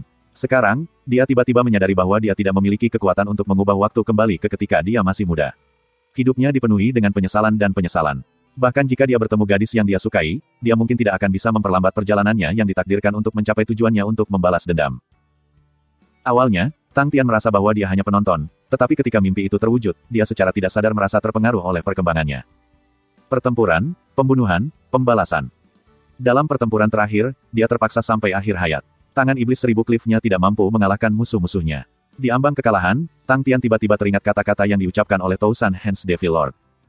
Jangan biarkan mata kamu menipu kamu. Tiba-tiba, kekuatan seribu tangan iblis cliff Tang Tian meningkat, memungkinkannya untuk mengalahkan musuhnya, membebaskannya dari mimpi buruk. Tapi Tang Tian sudah menyadari bahwa dalam kenyataannya, Dewa Seribu Tangan Iblis dan musuhnya ditakdirkan untuk saling menghancurkan. Satu-satunya orang yang bisa memaksa Tang Tian berkomitmen dan mengubahnya menjadi kartu spirit adalah Lady Feng. Wanita itu terus muncul dalam mimpinya. Dia pasti rindu untuk kembali dan menatapnya sekali lagi. Dia pasti memiliki banyak pikiran tak terucapkan yang ingin dia sampaikan padanya. Untuk memberitahunya bahwa dia telah berhasil membalas dendam pada dirinya sendiri. Untuk mengatakan padanya untuk tidak menunggunya. Untuk memberitahunya. Tang Tian diliputi kesedihan, tetapi dia terus merasa bahwa dia hanya merasa sedih atas orang yang telah lama pergi. Jiwa seribu Raja Iblis Tangan telah lama menghilang. Lady Feng sudah pergi ratusan tahun yang lalu, meskipun dia mungkin memiliki keturunan. Raja Seribu Tangan Iblis Senior, kamu harus memahami bahwa pembalasan tidak boleh terjadi sebelum mereka yang masih hidup. Berdiri diam-diam dan melihat ke seberang lautan luas, Tang Tian bergumam, Seribu Tangan Raja Iblis, ini tidak buruk sama sekali. Meskipun kamu sangat ingin menjadi roh bela dirinya, untuk melindunginya, tetapi jika itu terjadi, dia akan menderita. Bentuk perwalian ini juga agak membebani. Itu sebabnya, pengaturan ini sekarang, tepat. Petik 2. Laut yang tenang sekarang dirusak oleh embusan angin yang besar. Tang Tian merasa jauh lebih baik setelah introspeksi singkat. Senyum perlahan muncul di wajahnya. Dia berteriak di seberang lautan, Seribu Tangan Raja Iblis, kamu memiliki pikiran yang sama, bukan kamu. Sebuah pintu perlahan-lahan muncul dari bawah laut. Dalam kegelapan, Liu Zongguang perlahan menghitung jumlah kis yang bersembunyi. 1, 2,3. 19. Wajahnya yang sederhana dan jujur menunjukkan keterkejutan, hatinya diam-diam bergumam. Wow, itu sesuatu. Di sekitar rumah kecil itu, sebenarnya ada 19 orang yang bersembunyi. Oh, termasuk dirinya sendiri, 20 orang. Liu Zongguang tidak bisa berkata-kata tetapi bersemangat, dia belum pernah bertemu adegan seperti itu dalam waktu yang lama. Dia adalah seorang siswa yang diterima oleh Adrian ketika dia bepergian, orang yang jujur dan jujur, dia membersihkan sebagian besar waktu dalam kehidupan damai Adrian. Mengikuti gurunya begitu lama, kekuatannya juga bukan masalah kecil. Bakatnya tidak bagus, tetapi dengan kesabaran Adrian, dia telah mempelajari segalanya. Seperti bersembunyi di kegelapan, menemukan Ki yang tampaknya pingsan itu, dia tinggal di sana selama 2 jam penuh. Dalam 2 jam, 6 orang pergi, dan 7 lainnya bergabung.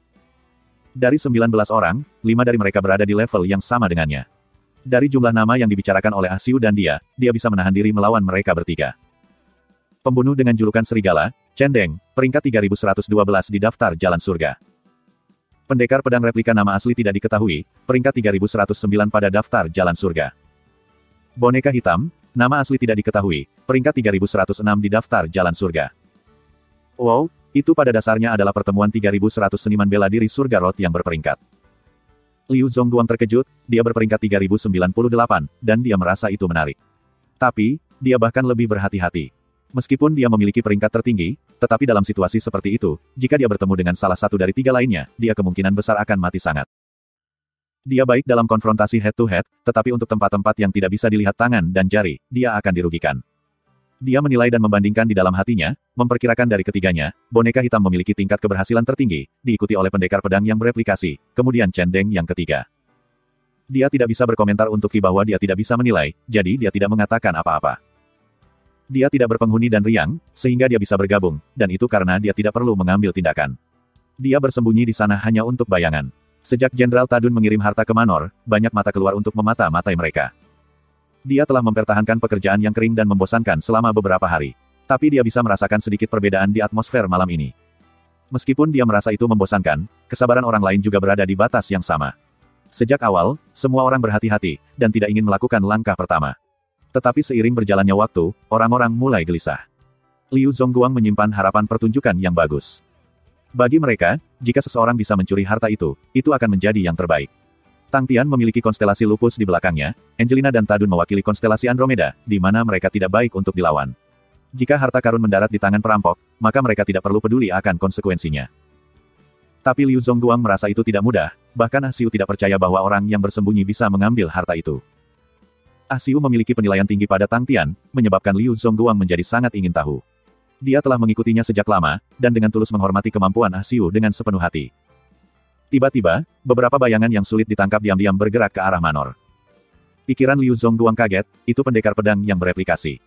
Dia akhirnya tidak bisa menahannya lagi dan harus bergerak, ya. Untuk replikating swordsman untuk mengambil tindakan, itu seperti sekering, itu segera membuat semua seniman bela diri lainnya bersembunyi di kegelapan untuk secara bersamaan membuat gerakan mereka. Pada saat berikutnya, suara robekan udara bisa terdengar. Liu Zongguang dipenuhi dengan antisipasi, dia telah mendengar bahwa Ling Su dan Kren sangat kuat. Pada saat berikutnya, 10 angka terbang keluar, semua orang sangat dijaga satu sama lain, dan semuanya menjaga jarak aman satu sama lain. Dari posisi Liu Zongguang, tampak bahwa tembok di sekeliling istana memiliki banyak orang berdiri di atas mereka semua. Meskipun Jenderal Tadun tidak membuat keriuhan besar hari itu, tetapi lokasi harta itu tidak luput dari perhatian siapapun. Bang! Pintu besar itu hancur berkeping-keping, di antara serutan kayu, langit penuh aura dingin kecil muncul seperti bintang.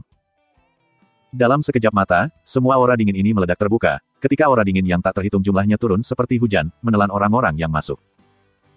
Beberapa seniman bela diri yang tidak pada waktunya untuk membela semua berteriak, salah satu peti mereka memiliki lubang meledak di dalamnya, orang lain perutnya melebar. Tetapi banyak seniman bela diri yang telah mempersiapkan sebelumnya semua merilis teknik mereka untuk memblokir. Ding ding ding. Serangan dan defleksi terus-menerus datang seperti hujan, terus bergema di dalam telinga mereka. Di arah lain, beberapa seniman bela diri dikunci oleh Kren. Teknik gerakan Kren bebas dan mudah, terbang kemana-mana seperti burung bangau hitam yang menari di langit. Teknik pedangnya berubah dengan cepat, 1 lawan 3 tetapi dalam jalan buntu. Mata Liu Zongguang melebar, meskipun dia sudah lama mendengar tentang kekuatan luar biasa mereka, tetapi semua yang dia saksikan sendiri, dia masih kaget oleh Ling Su dan Kren. Aura tombak Ling Su seperti pasang surut, aura dingin yang tak terhitung jumlahnya berkedip-kedip, menyebabkan orang melahirkan perasaan tidak dapat melarikan diri. Pendekar pedang yang merepotkan sedang berjuang di dalam lautan tombak, dan ditempatkan dalam situasi yang sulit. Tapi kekuatan pedang replika juga sangat kuat, dan setelah mengalami awal yang buruk, dia dengan cepat stabil. Meniru teknik pedang pendekar pedang itu sangat unik, setiap pedang miliknya akan menghasilkan replika, apakah itu asli atau palsu, sulit untuk mengatakannya. 2 teriakan keluar dari langit, itu adalah 2 seniman bela diri lain yang mati di bawah pedang Kren. Seniman bela diri terakhir jelas jauh lebih kuat daripada 2 lainnya. Mata Liu Zongguang mengenalnya, itu adalah satu-satunya serigala Cendeng. Lone Wolf Cendeng adalah seorang seniman bela diri terkenal, dia selalu sendirian, dan tidak pernah bekerja sama dengan siapapun, sehingga kekuatan pribadinya sangat kuat di semua bidang. Dalam 10 langkah singkat, teknik pedang Cendeng berubah menjadi semua jenis teknik bela diri yang berbeda.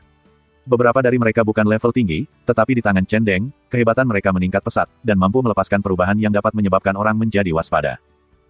Liu Guangzong menyaksikan dengan penuh kegembiraan, pertukaran para ahli adalah kesempatan langka. Meniru pendekar pedang dan kekuatan Cendeng tidak mengejutkan, tetapi Ling Su dan Kren yang mampu bertarung melalui 10 gerakan dan tidak dirugikan, yang membuat Liu Zongguang benar-benar terkejut. Peringkat Ling Su dan Kren benar-benar diremehkan. Tiba-tiba, Liu Zongguang merasakan beberapa gelombang-gelombang energi, dan hanya setelah itu dia bereaksi dan tidak bisa menahan tawa. Itu adalah seseorang dalam kegelapan menggunakan harta untuk merekam pertempuran. Harus dikatakan, semua rekaman ini laris manis di pasar. Perhatian Liu Zongguang dengan cepat tertarik oleh pertempuran. Dia melirik ke kabut hitam dan murid-muridnya segera dikontrak, boneka hitam. Boneka hitam membidik harta di dalam ruangan, niatnya sangat jelas. Seluruh tubuh boneka hitam ditutupi kabut hitam kehijauan. Itu yang terkenal Black Puppet Barrier, yang sangat beracun. Tidak ada yang tahu di mana boneka hitam mendapatkan warisan teknik bela diri elemen kayunya, dan berhasil melatih teknik bela diri yang sangat aneh. Saat seseorang sedikit menyentuh penghalang boneka hitam, itu akan mengganggu ke dalam tubuh dan tidak ada obat untuk itu. Tapi, ada begitu banyak mata yang memandangi harta karun itu, bagaimana mudahnya boneka hitam mendapatkannya.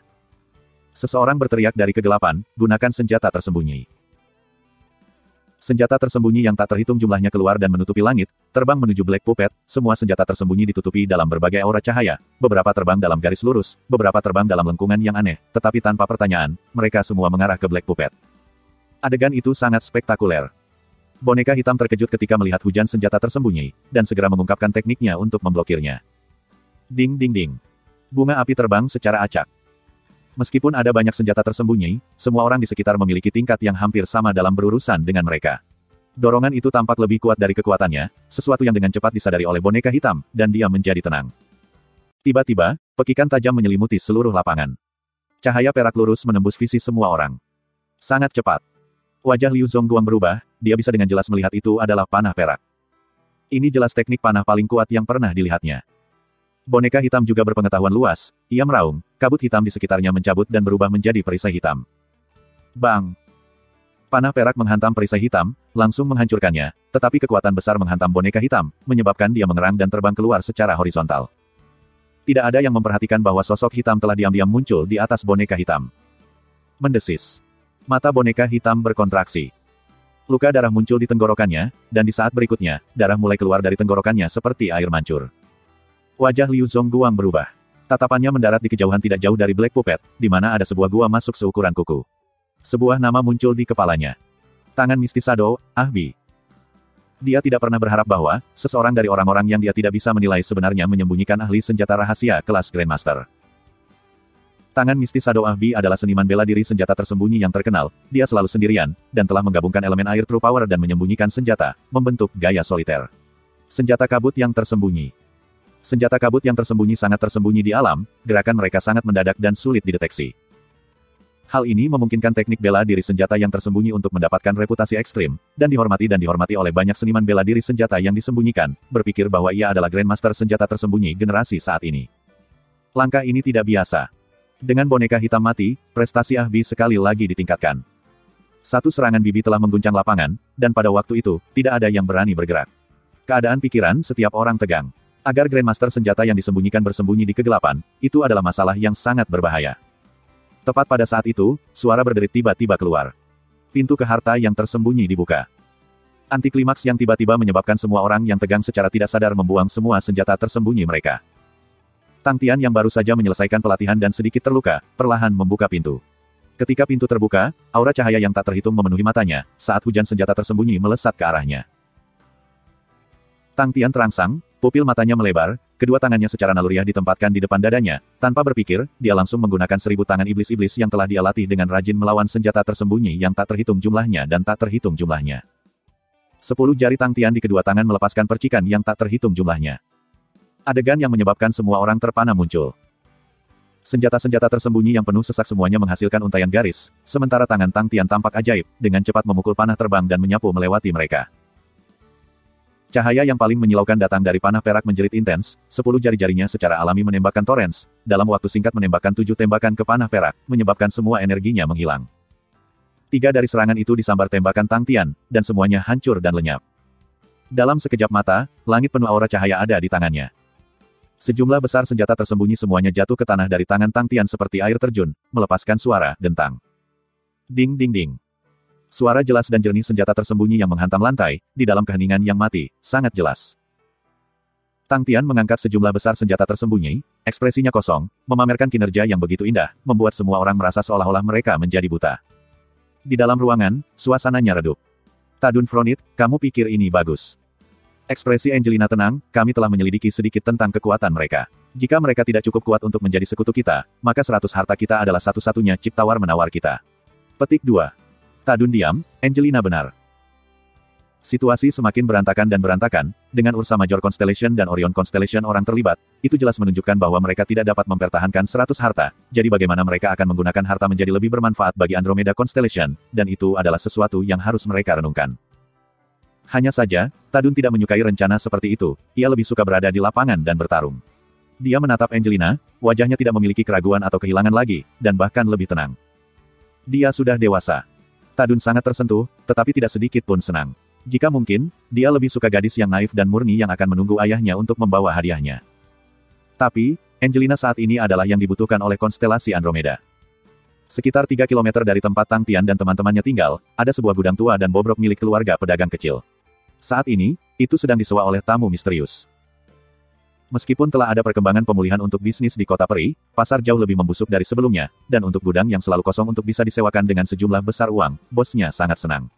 Jika gudang lebih dekat dengan rumah Master Tang Tian, pasti akan bisa disewa dengan harga yang lebih baik. Tapi lokasi terpanas saat ini adalah daerah di sekitar Pangeran Adrian, dan mengikuti itu adalah Istana Tang Tian. Kedai dan rumah di dekat dua tempat ini semua dipenuhi orang. Sayangnya, gudangnya terlalu jauh dari Tang Tian, jadi dia agak puas dengan uang sewanya. Sangat berbeda dari kegelapan di luar, gudang itu menyala terang di dalam. Jika kepala cabang dari Komerses kecil melihat bagian dalam gudang, mereka pasti akan terkejut. Di dalam gudang besar, seolah-olah mereka berbaris dengan benar, itu dipenuhi dengan Flaming Steps Horses dan orang-orang.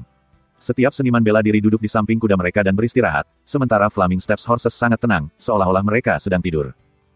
Tidak ada yang berkomunikasi satu sama lain, tidak ada yang berbicara. Interior gudang itu sangat damai. Tiba-tiba, suara yang menyerupai dengung lebah keluar. Semua seniman bela diri yang sedang beristirahat dengan mata tertutup semua membuka mata mereka pada saat yang sama, wajah mereka mengungkapkan kegembiraan dan antusiasme yang tak terlukiskan. Semuanya, bersiap-siap. Teriakan Tang Yi terdengar di telinga semua orang seperti halilintar. Huala. Satu suara bersatu keluar. Itu adalah suara dari semua seniman bela diri yang naik ke atas kuda mereka. Pasukan yang awalnya tampak seperti kalvari berantakan, dengan cepat menjadi keras dan khusyuk. Tang Yi tanpa ekspresi, tapi hatinya diam-diam mengangguk. Setelah lama berlatih dengan pahit, akhirnya mereka memiliki udara pasukan sejati. Gudang terbuka dengan tenang, memungkinkan suara jalanan ramai dan ramai di luar masuk ke telinga mereka. Untuk warga kota peri yang terbiasa dengan lampu malam, itu hanya awal dari kehidupan malam. Pindah. Tang Yi adalah orang pertama yang bergegas keluar dari gudang, kavaleri di belakangnya mengalir keluar seperti air keluar dari gudang. Gudang itu tidak di jalan utama, dan berada di jalan samping yang terpencil. Suara kuda yang berlari kencang melonjak bagaikan torrents melalui jalan samping. Pada saat Tang Yi bergegas ke jalan utama, para pejalan kaki semuanya terkejut dan terjebak di posisi mereka, wajah mereka tampak kaget pada pasukan kavaleri yang muncul entah dari mana. Setelah meninggalkan gang kecil, ekspresi Tang Yi dingin, menendang Flaming Steps Horse, meringkuk dengan keras. Flaming Steps Horse di bawah Tang Yi adalah Raja Flaming Horse level 7 yang jarang terlihat, seluruh tubuhnya semerah darah, rohnya luar biasa, kuda meringkik memotong udara malam, memunculkan niat pertempuran yang padat. Semua orang menyaksikan dengan kaget ketika aliran kavaleri keluar dari gang kecil. Dalam sekejap mata, pasukan padat muncul di depan semua orang. Muka Tang Yi tanpa ekspresi bergerak maju, Raja Kuda Langka Flaming bergerak ke depan seperti bayangan merah menyala. Kavaleri di belakang tidak memiliki sedikit keraguan dan bergerak maju juga. 200 langkah Flaming kuda bergerak maju dengan tenang di jalan utama. Jalan lebar yang seluruhnya terbuat dari batu paling cocok untuk mengisi kavaleri. Kuku tebal dan kuat menghantam lantai batu yang keras dan kokoh, memicu percikan api dan suara gemuruh. Ketika 200 kavaleri berkumpul, itu seperti aliran magma yang tak terhentikan. Semua orang di jalan bergetar dan membeku, pejalan kaki itu semua terkejut, dan semua minggir untuk memberi jalan. Dalam kegelapan, suara gemuruh guntur bergulir bergerak cepat seperti mereka terlibat dalam perang, terdengar jauh dan luas. Di atas kuda, wajah Tang Yi tenang seperti air, dia sangat mengagumi dan menghormati rencana-rencana Master Kren. Seperti yang diharapkan dari Master Kren, kecerdasannya tidak ada duanya. Ketika Tadun mengirim orang untuk mengirim harta yang telah selesai ke istana, Kren dan Ling Su sudah mengantisipasi bahaya yang akan datang, jadi Kren diam-diam mengirim Tang Yi malam itu ke barak untuk meminta dukungan, dan merumuskan suatu rencana. Untuk mencegah orang menemukan, Kren telah memilih lokasi yang jauh dari istana. Saat memasuki kota, Tang Yi dan anak buahnya akan bertindak sebagai pedagang, di mana Ling Su sebenarnya memberi beberapa saran, karena ia telah bepergian dengan pedagang ke selatan untuk jangka waktu tertentu, dan mengenal mereka dari dalam keluar. 200 orang pecah menjadi kelompok-kelompok, dan pergi sebagai karavan yang berbeda. Proses ini berjalan jauh lebih lancar daripada yang mereka duga, terutama karena kota peri sedang dalam masa kekacauan.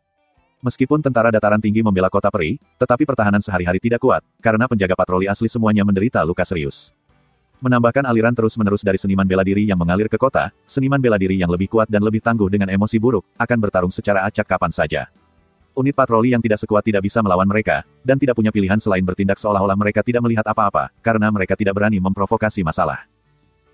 Meski gudangnya agak jauh, tapi jarak 3 km tidak jauh untuk Flaming Steps Horses, dan mereka tiba dengan jivi. Dengan kekuatan Master Kren dan Master Ling Su, itu tidak masalah bagi mereka untuk menahan musuh. Dan mereka hanya memiliki satu tugas, dan itu adalah untuk memberikan semua musuh serangan seberat guntur, untuk mengintimidasi mereka. Niat bertarung melonjak di dada Tang Yi, murid kecilnya bersinar dengan cahaya yang berkedip-kedip, aura di sekitar tubuhnya diam-diam menyatu. Sebagai roh dan seorang prajurit, transformasi Tang Yi segera memengaruhi 200 kavaleri di belakangnya, semua niat bertarung mereka melonjak. 200 kavaleri lapis baja semuanya membentuk arsip yang rapi, tiba-tiba membentuk satu tubuh, dengan gila berlari ke depan. Istana itu dalam keheningan, karena semua orang terpana dengan tampilan kekuatan Tang Tian, tangannya benar-benar terlalu mengejutkan. Melihat semua senjata yang disembunyikan dalam semua ukuran di kaki Tang Tian, semua jenis dan jenis dalam jumlah yang banyak, dalam sekejap, siapapun dapat mengetahui bahwa ia telah menangkap sekitar 100 di antaranya. Panah perak dan serangan kabut yang dikirim boneka hitam, sebenarnya juga rusak. Dalam kegelapan, jari-jari yang menghasilkan percikan api dan cahaya yang menghilang dari langit, adalah pemandangan yang tertanam dalam ingatan semua orang. Orang ini. Sebelumnya, semua orang hanya bisa menebak dan memprediksi seperti apa Tang Tian, tetapi pada saat ini, hanya ketakutan yang ada di hati mereka. Di tengah keheningan, suara gemuruh kuda yang berderap perlahan-lahan semakin dekat, menyebabkan semua orang terbangun dari keterpurukan mereka. Semua orang tidak memperhatikan, karena keterlibatan tentara dataran tinggi sangat normal. Dan mereka percaya bahwa tentara dataran tinggi tidak akan mengambil tindakan terhadap mereka. Mereka semua memiliki latar belakang yang dalam dan kuat, di mana tentara dataran tinggi tidak memiliki cara untuk melawan, jadi yang bisa mereka lakukan hanyalah melindungi Tang Tian dan teman-temannya. Semua orang berpikir bahwa pertempuran akan segera berakhir. Tidak ada yang mengira bahwa malam pertama akan menghasilkan kematian, karena semua orang ada lebih banyak untuk diselidiki, dan mereka membutuhkan waktu untuk mencerna hasil pertempuran. Semua orang menyadari bahwa mereka perlu mengevaluasi kembali kekuatan Tang Tian. Itulah yang saat ini dipikirkan semua orang, banyak dari mereka telah memutuskan untuk berbalik dan meninggalkan medan perang. Ding! Sama seperti senjata tersembunyi terakhir jatuh dari tangan Tang Tian, dia tiba-tiba menjadi sadar. Apakah aku diserang? Tidak benar, aku diserang oleh seseorang. Laki-laki muda yang seperti dewa, hanya punya sejarah menindas orang, karena kapan seorang pemuda yang seperti dewa akan diganggu. Hati Tang Tian segera menjadi marah, matanya berubah merah darah ketika dia berteriak, kalian semua berani memukul aku. Kamu ingin mati. Petik 2. Sebelum kata, mati, jatuh, dinding tiba-tiba meledak. Bang! Suara keras meletus saat debu menembus udara. Dalam kegelapan, mulut banyak orang bergerak-gerak. Plate Army memiliki peran kecil, dan juga datang untuk bergabung dalam kesenangan. Tetapi pada saat berikutnya, semua orang terpana. Itu bukan tentara dataran tinggi. Kavaleri lapis baja asing, bergegas masuk dengan mantap. Kecepatan mereka sangat cepat, dalam beberapa saat dinding di sekitarnya hancur oleh debu yang berterbangan di mana-mana, seolah-olah tempat itu dilanda angin topan, semuanya menghilang. Tang Yi melihat Tang Tian yang marah, mata awalnya yang kecil tiba-tiba terbuka lebar, niat membunuh terbuka. Niat membunuh segera meresapi seluruh bidang. Membunuh. Tentara lupus tiba-tiba tersebar, membentuk 20 kelompok kecil seperti 20 panah tajam, tiba-tiba bergegas menuju orang-orang di dalam istana. Tentara lupus. Mata Liu Zongguang berkontraksi saat kata penyergapan muncul di benaknya. Waktu yang diperlukan tentara lupus untuk muncul ketika serangan dimulai dapat dianggap diabaikan, tetapi kekuatan yang ditampilkan oleh tentara lupus mengejutkannya. Pasukan mereka terlalu sinkron, sampai-sampai dia tidak bisa mempercayai matanya sendiri. Semua kelompok kecil lurus seperti garis ke titik yang bahkan penggaris dapat digunakan berdampingan dengan mereka. Ketika mereka menusuk ke depan, mereka seperti tombak panjang yang tajam. Ini adalah pertama kalinya Liang Zongguang menyaksikan pasukan seperti itu. Mengabaikan kekuatan masing-masing prajurit, semata-mata atas kesatuan unit tentara, itu bukanlah sesuatu yang bisa dilakukan oleh tentara manapun. Meskipun Liu Zongguang terkejut dengan kemampuan militer lupus, serangan-serangan berikut ini tidak memiliki peringatan. 10 orang ke satu kelompok kecil menusuk ke depan, itu bisa mengalahkan seorang seniman bela diri biasa, tetapi bagi seorang ahli, itu tidak cukup. Tentara yang sangat mudah dipengaruhi, Tang Tian seharusnya ingin memamerkan kekuatannya sendiri. Liu Zongguang merasa itu adalah pilihan yang baik, sempurna untuk menunjukkan kekuatannya, dan memungkinkan mereka untuk berada dalam posisi yang lebih menguntungkan. Seperti yang diharapkan dari orang yang licik. Liu Zongguang mempercayai kata-kata Ah Siu. Membunuh. 20 kelompok kecil berteriak serentak saat mereka bertemu menjadi arus yang kuat. Liu Zongguang tertegun, raungan itu dipenuhi dengan niat membunuh, dan tampaknya tidak menjadi gertakan. Dalam visinya, semua seniman bela diri lupus secara seragam mengangkat pedang. Liu Zongguang diaduk, pupil matanya melebar. Skimarnya seperti bulan sabit, aura cahaya seputih salju. 200 pedang, terbentuk seperti benang yang tak terlihat mendarat dengan rapi. 10 aura membentuk satu, lampu pedang berubah menjadi tombak. Aura cahaya yang tiba-tiba menyala, memantulkan ekspresi beku Liu Zongguang. Aura cahaya yang menyatu menjadi tombak tajam yang tajam memasuki penglihatan Liu Zongguang, yang menjerit rendah dan rambut, seperti binatang buas besar dan berat yang melintas. Pada saat itu, pikiran Liu Zongguang menjadi kosong. 2 Rice Spears yang tajam menembus kerumunan manusia. Tidak ada yang akan mengira bahwa tentara lupus akan menyerang dengan begitu tegas dan gila-gilaan. Banyak seniman bela diri yang tidak tepat waktu untuk bertahan, dan menghadapi Rice Spears, mereka hanya bisa memblokir dengan panik. Cici. Rice Spears menembus tubuh mereka tanpa ragu, hanya menyisakan lubang mengerikan yang dipenuhi darah segar yang menyembur menetes ke tombak sinar, diisi dengan keindahan keputusasaan. Dentang-dentang. 2 suara yang membelah telinga saling memukul pada saat bersamaan. Dalam gelombang serangan pertama, 3 seniman bela diri selamat, seorang pria tua memegang tongkat, seorang wanita berjubah hitam memegang sepasang gergaji, dan yang terakhir, adalah bawahan Wuxia, Mo Bao. Teknik tongkat orang tua itu sengit, menghadapi Rice Spears, dia tidak mundur sama sekali. Sambil berteriak keras, rambut dan janggutnya terbang, dan tongkatnya terbentur. Rice Spear langsung meledak, dia mundur beberapa langkah dari ledakan, jubahnya dengan beberapa air mata. Wanita berjubah hitam itu cepat bereaksi, ketika tombak Rai terbang ke arahnya, dia telah membuang gergaji dari tangan kanannya, gergaji hijau itu berputar dan melesat ke langit, setelah itu sosok wanita berjubah hitam itu tiba-tiba muncul pada gergaji hijau itu, menghindar dari Rice Spear. Mo Bao tidak punya pilihan untuk menghindar, dia sudah lama ingin menguji berat serangan itu. Dia memiliki kuda-kuda, belet pomel cincin di tangannya sama sekali tidak aneh, ditebas. Tombak Rai segera meledak, sosok Mo Bao melintas, tidak mundur selangkah. Tapi wajahnya sangat jelek. Liu Zongguang tersadar, wajah pucatnya kembali memerah. Dia diam-diam menertawakan kebiasaan pengecutnya sendiri yang tidak bisa diubah, karena dia terkejut. Standar lupus army sangat tinggi. Standar ini tidak menunjukkan kekuatan individu mereka yang luar biasa, tetapi kerja tim dan koordinasi mereka terlalu sempurna. Serangan sebelumnya, untuk 10 Aura Blade untuk bergabung menjadi satu, tanpa kebocoran atau kehilangan, sinkronisasi sempurna, hanya tentara dengan standar ekstrim yang dapat melakukan prestasi seperti itu. Dari merger, standar seperti itu berarti bahwa mereka sudah menjadi unit militer tingkat pertama dalam bentuk embrioniknya. Tetapi kekuatan individu masing-masing prajurit memiliki sedikit perbedaan, jika itu adalah salah satu dari 6 pasukan Lion King, dalam serangan pertama, tidak ada yang akan selamat. Itu karena setiap prajurit dari 6 pasukan besar Lion King jauh lebih kuat. Liu Zongguang tiba-tiba merasa bahwa pikirannya adalah lelucon, dia benar-benar membandingkan tentara lupus dengan 6 tentara Lion King, tentara lemah dan tentara terkuat jalan surga bersama-sama, itu benar-benar lelucon. Tetapi di dalam hatinya, dia harus mengakui, tentara di bawah-bawahan Tang Tian, benar-benar memiliki beberapa standar. Orang tua yang memblokir serangan tadi, memiliki kinya menjadi sibuk, dia berteriak panik, tunggu sebentar, yang tua ini berasal dari Aquala Constellation. TN, aku sebelumnya telah menerjemahkan Aquala sebagai Heavenly Eagle aku pikir. Rasi Aquala. Semua orang yang ada di tempat itu terpana, Aquala Constellation adalah salah satu dari 10 aula Istana Katulistiwa, tidak ada seorang pun di Istana Katulistiwa saat ini yang lemah, mereka adalah konstelasi Equus, konstelasi Canis Minor, konstelasi Aquala, konstelasi Ophiuchus, konstelasi Serpens, konstelasi Sextans, konstelasi Hydra, konstelasi Monoceros, konstelasi Monon, konstelasi Orion dan konstelasi Cetus. Adrian dari Orion Constellation telah datang, Master Wuxia dari Ursa Major Constellation juga datang, tidak pernah mereka berharap Aquala Constellation menjangkau juga. Itu benar-benar situasi yang berantakan. Aquala Constellation Tang Tian mendengus. Pria tua itu santai dalam ingatannya, ia awalnya berpikir untuk mengambil keuntungan dari situasi ini demi keuntungannya sendiri, tetapi ia tidak berharap kekuatan Tang Tian jauh melebihi imajinasinya. Dengan tirani yang seperti Aquala Constellation sebagai dukungannya, tidak peduli seberapa kuat Tang Tian, dia tidak melihat Tang Tian sederajat. Jantungnya rileks, dan arogansi serta pandangannya yang tertutup pada dirinya menjadi lebih jelas. Dia menunggu Tang Tian memberinya jalan keluar. Selama dia tidak sebodoh itu, dia pasti tidak akan menyinggung Aquala Constellation pada saat seperti itu. Tentara Aquala adalah salah satu elit terkenal Heaven's Road, Lupus Constellation, lokasi pedesaan seperti apa itu. Hanya karena kamu dari Aquala Constellation, kamu pikir kamu bisa menyerangku. Pria tua itu kaget, dia pikir dia salah dengar, jadi dia mengangkat kepalanya, hanya untuk melihat tangan kanan Tang Tian mengepalkan tangan, ibu jarinya menunjuk ke arahnya dengan wajah tampak kejam. Ini. Tang Tian mengangkat dagunya, ekspresinya agresif, menyerupai penjahat di jalanan, hanya karena kamu Aquala Constellation, kamu dapat lari ke wilayah tuan muda ini dan menyebabkan masalah. Sebuah kobaran api menyala di matanya, dia mencibir pada lelaki tua yang tampak tak berdaya, dengan ekspresi yang sangat dingin dan mulia, dia mengucapkan 2 kata perlahan dari belakang giginya yang terkatup, bunuh dia. Orang tua itu tercengang. Apakah dia gila? Apakah dia tidak tahu, di depan Aquala Constellation, dia hanya semut. Petik 2. Kata-kata Tang Tian tidak hilang, Tang Yi sudah bergegas maju.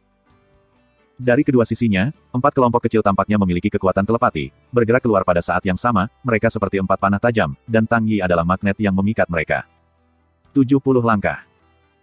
Kekuatan serangan mengejutkan dari Flaming Steps Horse, dalam sekejap mata, dalam durasi yang singkat itu, 4 kelompok kecil di samping Tang Yi telah benar-benar membentuk sudut menyerang yang sempurna. Tanpa raungan, Tang Yi mengangkat zanbatonya tanpa emosi. 4 tombak sinar terbang keluar dari kedua sisi, saat Tang Yi menebas zanbatonya, 4 tombak sinar bergabung ke aura pedangnya, aura cahaya menyilaukan berkilau cerah, seolah-olah Tang Yi memegang seluruh matahari. Pria tua itu sepertinya terbangun dari mimpi, dia berteriak putus asa, tidak. Aura cahaya menyala, dan tempat di mana lelaki tua itu, hanya memiliki setengah dari tubuhnya yang tersisa. Tang Yi mengatur pedangnya secara horizontal, matanya menyapu melewati semua orang, sikapnya yang mengesankan memandang semua orang dengan jijik menyelimuti seluruh bidang. Dia tampak seolah-olah dia hanya melakukan hal sederhana, mengekang kudanya dan berbalik untuk pergi. Jam. Suara langkah lambat kuda itu menusuk telinga dalam keheningan. Semua orang terpana oleh kegilaan Tang Tian, dan terpana oleh pedang Tang Yi yang bersinar dalam kegelapan. Banyak lagi yang sangat terstimulasi oleh serangan Tang Yi, sejak kapan Spirit General bisa memandang rendah mereka. Tapi tidak ada yang bersuara. Bahkan wanita berjubah hitam dan Mobao yang mengelak dari Rice Spears memiliki ketakutan di mata mereka. Mereka juga tidak bisa menghindari pedang Tang Yi. Penyerangan tombak berat sebelumnya, membuat semua orang merasakan tekanan kuat dan ketidakmampuan untuk menghindar. Namun serangan Tang Yi sendiri, berada pada level yang sama sekali berbeda. Mereka tidak tahu, Tang Yi memiliki kualifikasi untuk menjadi begitu sombong, adalah karena dia adalah jenderal roh yang unik. Penyerangannya, unik di seluruh dunia. Semua orang memiliki niat untuk pergi. Tapi, seolah-olah Tang Tian tahu apa yang dipikirkan semua orang, suaranya yang arogan keluar. Tidak ada yang bergerak. Tang Yi, siapapun yang mencoba melarikan diri, bunuh mereka. Setiap orang yang siap untuk mengambil tindakan membeku, seolah-olah mereka ketakutan, tidak ada yang bergerak. Iya. Mata Tang Yi yang tertutup, perlahan membuka matanya, tatapan dingin, menyebabkan jantung semua orang membeku. Tang Tian dengan hati-hati duduk di ambang pintu dan menyilangkan kakinya. Tangan kanannya menopang dagunya, tatapannya menyapu semua orang, seolah-olah dia menyembunyikan niat jahat. Setelah berpikir sebentar, dia merasa sikapnya tidak cukup mengesankan, jadi dia mengambil pisau panjang dan berpegangan padanya. Kren dan Ling Su menyaksikan situasi menjadi tenang, lalu terbang kembali di samping Tang Tian. Kedua lawan mereka, menghadapi tentara lupus yang mengawasi mereka dengan iri, tidak berani bergerak. Tang Tian menusuk bilahnya ke tanah, menyebabkan batu terbang keluar. Dia memandang orang-orang di sekitarnya, seolah-olah dia sedang melihat domba dan babi. Semua teman yang bersembunyi, keluarlah. Yang di milstone yang lebih rendah, yang tergantung di bawah atap, yang bersembunyi di sudut. Petik 2.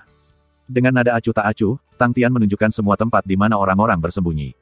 Intuisinya menakutkan, dan mereka bahkan tidak perlu berpikir untuk bersembunyi dari akal sehatnya. Hal yang sama, yang pertama berjalan, mati. Tang Tian mengulangi kalimat itu, menyebabkan beberapa orang yang awalnya berencana untuk melarikan diri semua patuh keluar dari tempat persembunyian mereka.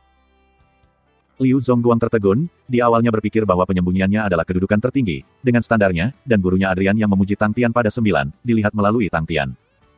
Orang aneh macam apa dia sebenarnya? Wajah semua orang tampak mengerikan, pada saat itu, mereka semua tidak bisa lagi mempertahankan ketenangannya. Tang Tian duduk seperti bos dan berteriak keras, semua orang, mari kita bahas, bagaimana kita akan menyelesaikan masalah hari ini. Dia menepuk pisaunya ke tanah lagi dan lagi, wajahnya penuh kesombongan. Setelah berbicara, itu diisi dengan bahasa dan sikap penjahat jalanan. Ling Su tidak merasa aneh, hanya Kren yang merasa sedikit tidak nyaman. Dia kemudian menatap dirinya sendiri, lalu Ling Su, lalu Tang Yi, lalu Tang Tian. Mengapa ini terlihat seperti kita meminta biaya perlindungan dari mereka? Dan aku bawahan langsung bos, pasti akan ada nama panggilan bagi kita, misalnya, 4 Raja Kong, atau 13 Delinquents. TN, Si Da Jin Gang, The Four King Kongs, sebenarnya adalah makanan lokal Singapura. Trivia. Aku memiliki pikiran aku sendiri, impian aku, seorang murid dengan ambisi, bagaimana aku bisa masuk ke dalam situasi ini hari ini, Kren ingin menangis, tetapi tanpa air mata. Semua orang diam. Seolah Tang Tian memegang pisau lempar yang luar biasa, satu pukulan satu pembunuhan. Jelas, dia tidak bisa membunuh semua orang, tetapi dia pasti akan membunuh orang pertama yang bergerak. Semua orang memiliki motif dan rencana tersembunyi. Dalam situasi seperti itu, tidak ada yang berani menjadi kepala, tetapi ingin seseorang bergerak terlebih dahulu, dan mengambil kesempatan untuk melarikan diri. Karena tidak ada yang mau bicara, maka aku akan bicara. Kamu semua harus meninggalkan sesuatu. Apapun baik-baik saja, asalkan bernilai setidaknya 100 juta koin bintang, kartu mata uang bintang juga diterima. Petik 2. Tang Tian berkata dengan hati-hati, matanya tajam, wajahnya berpura-pura kecerobohan, jangan berani bilang kamu tidak punya apa-apa. Setiap orang di antara kamu adalah orang-orang dengan posisi dan posisi, begitu banyak mata yang menonton, untuk tidak memiliki 100 juta koin bintang, yang tentu saja memalukan. Petik 2. Semua orang tercengang oleh kata-kata Tang Tian, tetapi setelah beberapa saat, mereka bereaksi. Pemerasan. Mereka sebenarnya diperas di tempat terbuka. Banyak orang marah sampai bergetar, mereka tidak semua tiran, hanya ahli terkenal, sejak kapan, akankah mereka ditipu dan diperas? Tentu saja, jika kamu tidak memilikinya maka tidak apa-apa, toh apa yang lebih berharga dari hidup itu sendiri. Tang Tian mengekspos 2 baris gigi putihnya, pisau panjang di tangannya, memotong ke tanah, menggali begitu dalam sehingga hanya mengungkapkan gagang pisau. Semua orang tercengang. Kren hampir ingin menutupi wajahnya sendiri, hatinya merasa sangat terhina, orang ini benar-benar menipu mereka dengan memeras dari mereka. Ya Tuhan, aku manusia yang mulia dan bersih, bagaimana aku bisa melakukan tindakan seperti itu? Ini adalah pengkhianatan ekstrim terhadap cita-cita aku, ini merendahkan, menodai hidup aku. Kren yang sedang merenung merasakan sesuatu yang bergoyang di depannya, tiba-tiba dia mengangkat kepalanya untuk melihat, itu adalah tas kain. Tang Tian memegang tas kain di depan Kren, Little Kren, pergi dan kumpulkan semuanya. Seolah-olah dia disambar petir, seluruh tubuh Kren menjadi ketakutan. Kenapa? Mengapa harus aku? Setelah mengalami guncangan awal, Liu Zongguang dengan cepat tenang. Dia mengikuti gurunya, bepergian jauh, telah melihat banyak hal, sehingga kualitas keadaan psikologisnya masih sesuatu. Setelah tenang, dia tidak bisa menahan diri untuk diam-diam memuji. Selain impulsif untuk membunuh artis bela diri Aquala Constellation, dia merasa bahwa dia tidak dapat menemukan cara yang lebih baik untuk menangani situasi. Bunuh semua orang di sini. Tidak mungkin, pada situasi mereka tidak hanya memegang intimidasi dan kekuatan, mereka juga memberi setiap orang kesempatan. Sebuah skema. Jelas skema yang dipikirkan dengan baik. Liu Zongguang sudah sepenuhnya percaya pada prediksi Ah Siu. Baginya, tentara lupus benar-benar kuat, tetapi tidak mungkin membuat semua orang tetap tinggal. Ada terlalu banyak seniman bela diri di tempat kejadian, jika menjadi berantakan, berapa banyak tentara lupus bisa membunuh. Dan jika mereka membuat marah semua orang dan menciptakan permusuhan, kemudian menghadapi kekuatan semua orang yang hadir, mereka masih memiliki peluang untuk dikalahkan. Metode berteriak Tang Tian sudah direncanakan dengan baik, ia telah berhasil membagi semua orang, dan tidak ada yang mau memimpin. Kemampuan pencapaian artistik yang luar biasa untuk mengendalikan pikiran orang. Karena memang begitu, aku lebih baik bertindak seperti aku seorang penjahat entah dari mana, dan membuat gambar yang salah. Dia benar-benar sangat muda, namun begitu jahat, dia benar-benar terlalu kuat. Liu Zongguang berseru dalam hatinya, pada saat itu, suara canggung dan malu keluar, terima kasih atas perlindungan kamu. Kren memegang tas dengan dua tangan, dan muncul di depan Liu Zongguang, wajahnya yang tampan sedikit malu. Liu Zongguang kemudian memperhatikan Kren dengan benar dan harus diam-diam memuji, sungguh pria muda yang cantik. Kren mengenakan pakaian hitam pekat, dia bukan pria tampan yang normal, wajahnya membuat orang di sebelahnya merasa agak malu, dan Liu Zongguang tidak bisa tidak memikirkan Ah Siu. Tapi auranya lebih kuat dari Ah Siu, oh, aku masih belum mengerti, dibandingkan dengan Tang Tian yang licik, dia benar-benar murni dan bersih. Liu Zongguang menilai dalam hatinya, gerakan tangannya tidak lambat saat dia melemparkan kartu ke dalamnya. Tetapi, frasa terima kasih atas perlindungan kamu, masih membuat Liu Zongguang merasa canggung. Di tempat orang lain, dipanggil untuk memancing uang untuk menebus diri kamu, itu benar-benar memalukan. Kren mengambil tas kain dan terus bergerak.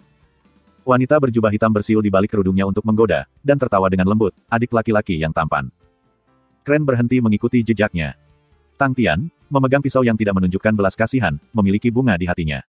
100 juta per orang, itu benar-benar keuntungan. Tiran. Mereka semua adalah tiran. Setelah bahagia sebentar, dia mulai menyesal. Melihat cara mereka terlihat sangat bahagia, Tang Tian merasa bahwa jumlah yang diminta terlalu sedikit. Sial, aku terlalu berpengalaman. Tapi dengan sangat cepat, Tang Tian menghibur dirinya sendiri, itu tidak sedikit. Ada 13 orang, yang berarti 1,3 miliar. Dia bahkan mempertimbangkan untuk merampok sebagai mata pencaharian, uang yang masuk benar-benar terlalu cepat. Lupakan, anak muda yang seperti dewa, itu adalah mimpi yang terlalu jauh. Tang Tian bergumam di dalam hatinya. Dia tiba-tiba memiliki pikiran itu, dan merasa bahwa hanya dengan tegas memotong pikiran langsung, dengan cara itu dia bisa menenangkan amarahnya. Poin utamanya adalah, koin bintang. Siapa yang bisa melewati koin bintang? Jika Kren tahu apa yang dipikirkan Tang Tian, tanpa mengucapkan sepatah kata pun, dia pasti akan melemparkan tas kain ke wajahnya. Setelah mengumpulkan semuanya, Tang Tian dengan senang hati berdiri dan bertepuk tangan, baiklah, aku tidak akan menahan kamu semua, pulang dan makan, jangan ragu untuk kembali kapan saja. Jangan ragu untuk kembali kapan saja. Mereka semua memandang Tang Tian bisa dengan jelas melihat kemarahan di mata mereka, tetapi dia tidak peduli sama sekali, tapi beberapa tatapan mereka dingin, tidak ada sukacita atau kemarahan, menyebabkan Tang Tian merasakan bahaya dari mereka. Kerumunan cepat bubar, meninggalkan Lupus Army untuk membersihkan tempat. Gemuruh, pasukan kavaleri besar-besar datang dekat, tentara Lupus segera berhenti dan menjaga penjaga mereka. Plat Army Tadun muncul di depan semua orang. Aku minta maaf, aku datang terlambat. Tadun berbicara, wajahnya dengan ekspresi yang sulit dibaca, bawahan ini tidak berharap bahwa hal-hal yang ditempatkan di sini akan mengundang masalah seperti itu. Apapun yang terjadi, Andromeda Constellation pasti akan bertanggung jawab untuk ini. Untuk mengungkapkan permintaan maaf kami yang tulus, dan agar persahabatan antara konstelasi Andromeda dan konstelasi Lupus menjadi lebih kuat, Yang Mulia telah memutuskan, area seluas 50 li di sekitar Season Field Waterway, akan diberikan kepada konstelasi Lupus, dan bangsawan kamu dapat membangun sebuah kota sana. Ketika dia mengatakan itu, Kren menjadi terpana. Hak atas pintu berbintang, selalu menjadi hal yang paling menguntungkan di Heaven's Road, dan untuk itu, konstelasi apapun tidak akan mudah menyerah. Jika hak pergi ke konstelasi Orion, mereka akan mengendalikan 2 pintu bintang. Itu normal, karena Orion Constellation adalah salah satu dari 10 aula Istana Katulistiwa, dibandingkan dengan Andromeda Constellation of Northern Sky, mereka jauh lebih kuat. Bintang pintu lainnya ke konstelasi langit utara lainnya semuanya dikelola oleh masing-masing rasi bintang. Untuk jalan keluar yang ditempati secara paksa, menurut hukum, tidak akan diizinkan. Jika dihasut, itu bisa menyebabkan reaksi buruk konstelasi Andromeda terhadap konstelasi Lupus. Tidak pernah mereka berpikir begitu, Angelina akan menyerahkannya kepada mereka, dengan cara itu, mereka benar-benar bisa mendapatkan kendali Season Field Waterway. Itu juga berarti, Angelina telah memandang rasi Lupus sebagai rasi yang lebih kuat daripada rasi Andromeda. Meskipun mereka tidak mengklarifikasi masalah ini, tetapi jika dia mendorong hadiah sebesar itu, Tang Tian tidak akan menjadi Tang Tian lagi. Dia dengan bersemangat menjawab, terima kasih, Yang Mulia Angelina. Orang-orang Lupus kita pasti akan berteman baik dengan konstelasi Andromeda. Petik 2. Melihat wajah air liur Tang Tian, Kren tidak tahan untuk menonton lebih jauh. Hei, tolong perhatikan gambar kamu. Tapi Kren benar-benar terkejut dengan keputusan Angelina, dia tahu bahwa dia telah melakukan kesalahan, dan tidak ragu sama sekali untuk membuang modal yang kaya untuk menebus dirinya sendiri. Itu bukan sesuatu yang bisa dilakukan siapapun. Bahkan dia, yang awalnya tidak senang bahwa dia membawa begitu banyak masalah di sini, tetapi setelah meminta maaf sedemikian rupa, kemarahannya hilang. Kren tahu, sejak saat itu, jalan air itu hanya akan menjadi milik Lupus Constellation. Pada saat yang sama, konstelasi Andromeda tidak perlu lagi bertahan melawan konstelasi Lupus. Untuk Lupus Constellation yang sepenuhnya dikunci, pentingnya jalur air tidak dapat dibandingkan dengan. Bahkan bocah bodoh itu bisa melihatnya. Kren melirik Tang Tian yang gembira, hatinya tergerak. Entah bagaimana, orang yang tampaknya tidak bisa diandalkan ini hampir tampak seperti seorang tiran. Jelas mengingat masa lalu, meskipun ada beberapa perkelahian yang sangat mengejutkan, tapi bagaimana mereka sampai sejauh ini masih kabur ke Kren. Sepertinya, entah bagaimana tanpa sadar, ingatanku semua dipenuhi dengan bocah nakal yang tidak bisa diandalkan ini. Kren sendiri mengejek dan menertawakan dirinya sendiri, dari sudut matanya dia melihat Ling Su tidak sabar untuk kembali berlatih. Aku iri pada orang yang berpikiran sederhana itu. Dia tahu, gelombang dan efek samping dari pertempuran malam itu tidak akan mudah hilang. Liu Zongguang kembali ke tempat peristirahatannya saat ini, bahkan sebelum memasuki pintu, dia melihat Ah Siu dan gurunya berdiri di dekat dinding, wajah Ah Siu terlihat menggoda, sementara gurunya tersenyum. Liu Zongguang melambaikan tangannya dengan tak berdaya, silakan dan tertawa. Dia tahu sejak lama, setelah malam yang gaduh, gurunya dan Ah Siu pasti akan terkejut, siapa tahu jika gurunya dan Ah Siu bersembunyi di kegelapan, siap menyelamatkannya. Setelah kembali, Liu Zongguang akhirnya santai, dan tertawa getir, aku telah melemparkan wajah aku malam ini. Tidak ada yang perlu malu. Ah Siu menggelengkan kepalanya, matanya dipenuhi dengan cahaya yang berkilau, untungnya mereka bertarung malam ini, menunjukkan kekuatan sejati Tang Tian, jika tidak, jika kita berselisih dengan mereka, kita pasti akan dirugikan. Itu benar, itu hal yang baik. Adrian mengangguk, ceritakan pada kami tentang semua yang terjadi. Kami pergi ke sana agak terlambat, dan tidak melihat banyak. Petik 2. Ekspresi Liu Zongguang menjadi khusyuk, dan dengan jelas melewati semua yang terjadi. Setelah selesai, dia menutup mulutnya dan memperhatikan Ah Siu, karena dia tahu Ah Siu berpikir keras. Gurunya juga tetap diam dan memejamkan mata, seolah sedang memikirkan sesuatu. Setelah beberapa saat, Ah Siu mengangkat kepalanya, wajahnya yang pemalu dan anggun digantikan dengan kepercayaan diri, ada beberapa poin penting. Liu Zongguang dibangunkan, dia tahu Ah Siu jauh lebih pintar daripada dirinya sendiri, dan pasti bisa melihat lebih banyak hal.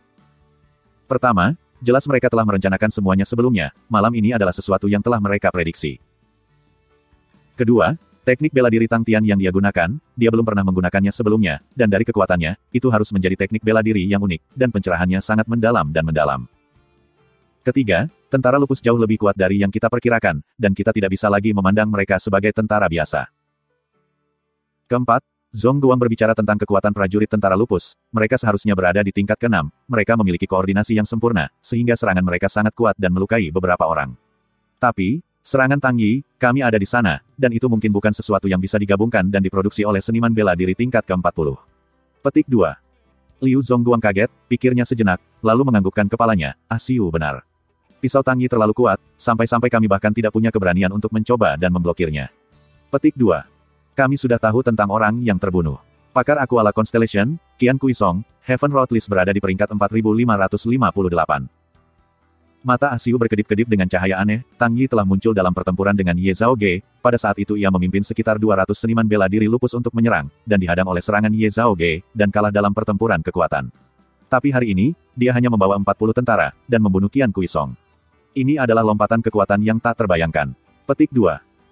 Aku dan guru sudah mendiskusikannya, meskipun tentara Lupus sangat terkoordinasi, tetapi kekuatan sejati para prajurit tidak mengalami terlalu banyak perubahan. Itu berarti, kekuatan aura pedang mereka juga tidak banyak berubah.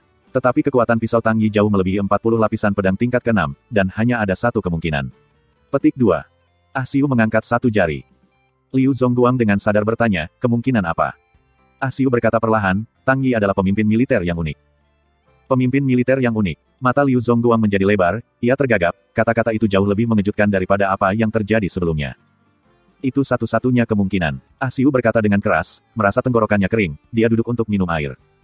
Ah Siu, dia hanya seorang pemimpin militer roh. Liu Zongguang membantah, menggelengkan kepalanya. Terus, Ah Siu yang sedang minum air berhenti, tidak bisakah pemimpin militer roh menjadi pemimpin militer yang unik? Apakah kamu lupa tentang yang ada di konstelasi utama Ursa? Petik 2. Liu Zongguang tertegun.